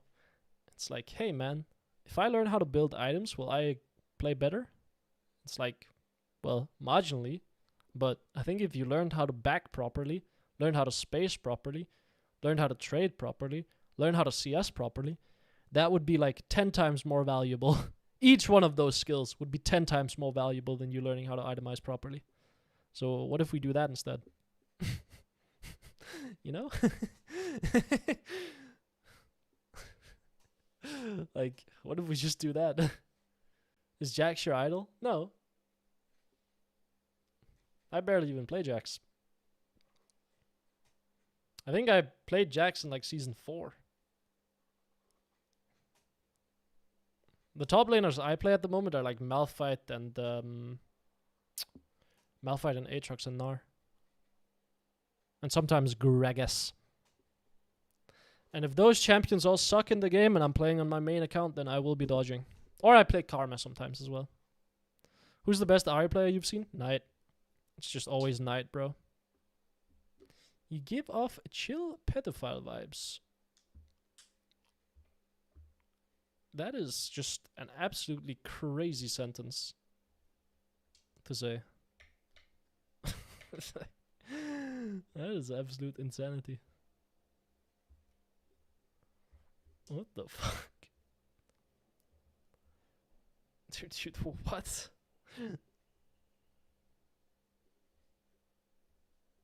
Hey man, it's been a week into the new year. There's still time to get better. I promise you. There's still hope for you, bro. Rank 1 AHRI and D4. Not rank 1?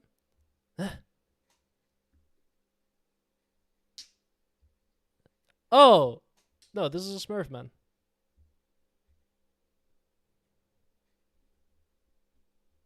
But yeah, no. I am not the best AHRI in the world. Everyone knows it's Knight.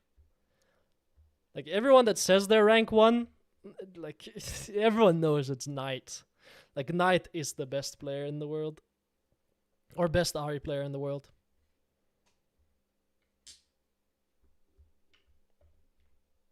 But show it goes.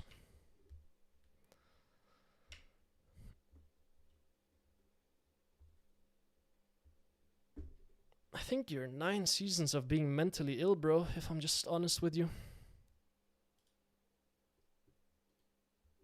Which is chill as well, I guess.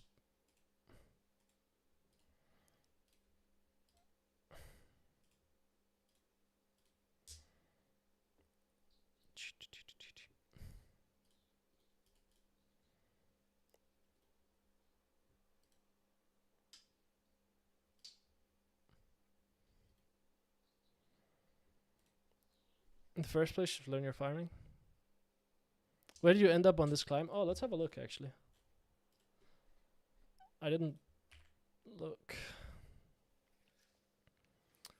My goat, are you playing? No. I already hit the goal.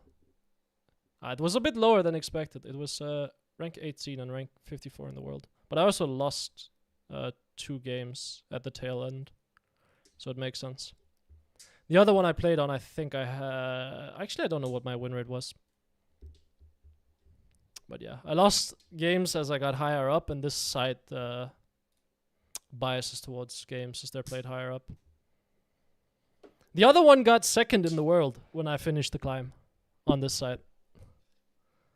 Which was very cool.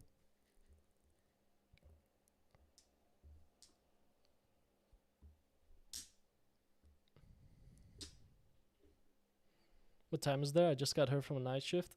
It's 8 here. 8 a.m. I woke up at 2 a.m. because my sleep schedule is cooked. If I shove it always in the enemy team, I Shaco and I'm going to cook bank quite often. Can I push safely against the Shaco? Get your wards out and then lean one side. And after you push, leave the wave. Don't try to harass enemy on their tower. Hopefully you can post a high DM Masters game if you get one.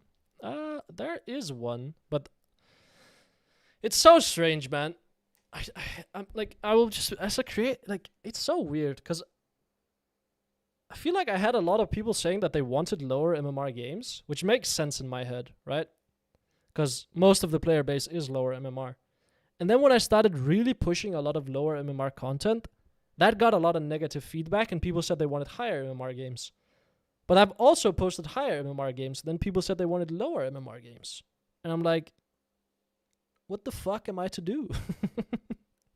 Like, I think the trick is just post mostly lower MMR and then sometimes post higher MMR. A little bit higher laning concept is that you should treat the laning phase as turn-based. You will shove and have windows when you turn to active otherwise. They need a Thanos snap. Yeah, it's just, I just don't get it, man. I think I might just have to tank the fact that listening to my audience is gonna completely fucking confuse me. You know, you want to see both, but mostly low MMR. Yeah, I think that's the trick. But then I see people that are like, dude, I'm happy you're doing this challenge where you don't interact. And then when I do that like 5 times in a row, people are like, dude, I want to see you interact. And then I'm like, dude, okay. Like, I don't get it, man. I bonked my fucking desk.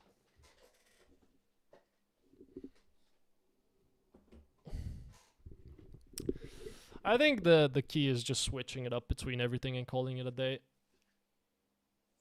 The climb series is clean. Yeah. I think you should do what you enjoy. I think what I enjoy is I have an illness that made me get challenger that's called seeing the number go up makes me smile and happy, you know? That's the illness I have. And that's how I got challenger. And that's how I got challenger and almost like basically pro. And then it's seeing the number go up makes me happy. I think you should probably do the series though. 30 to 40 hours is kind of scary. I might do both. For me, I really like seeing someone steal my elo. I get reassured it's just my skill which keeps me from climbing. Yeah, I think that's a majority of people. They like seeing like how you can actually climb at their level, which is why this climb is helpful. It just sucks that because I know I have some people that are higher MMR in my audience, and they rarely get that out of me. Especially if you're like in master tier and high master tier. Because my skill level right now is not that of a challenger player. So I won't be helping you if you're that level, to be honest. Which happens, right? Like, I'm thinking too slowly in the game, and I'm not being aware enough, and I'm moving too slowly, and my mechanics are not good enough to get challenger right now. But that will get fixed if I unrust. It always does. So it goes.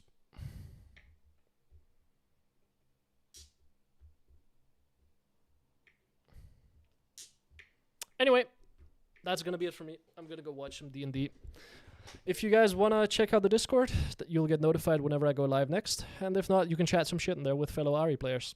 Otherwise, thank you so much for stopping by, fellas. And wish you a great rest of your day and have a good one. See ya. Bye, bye, bye, bye.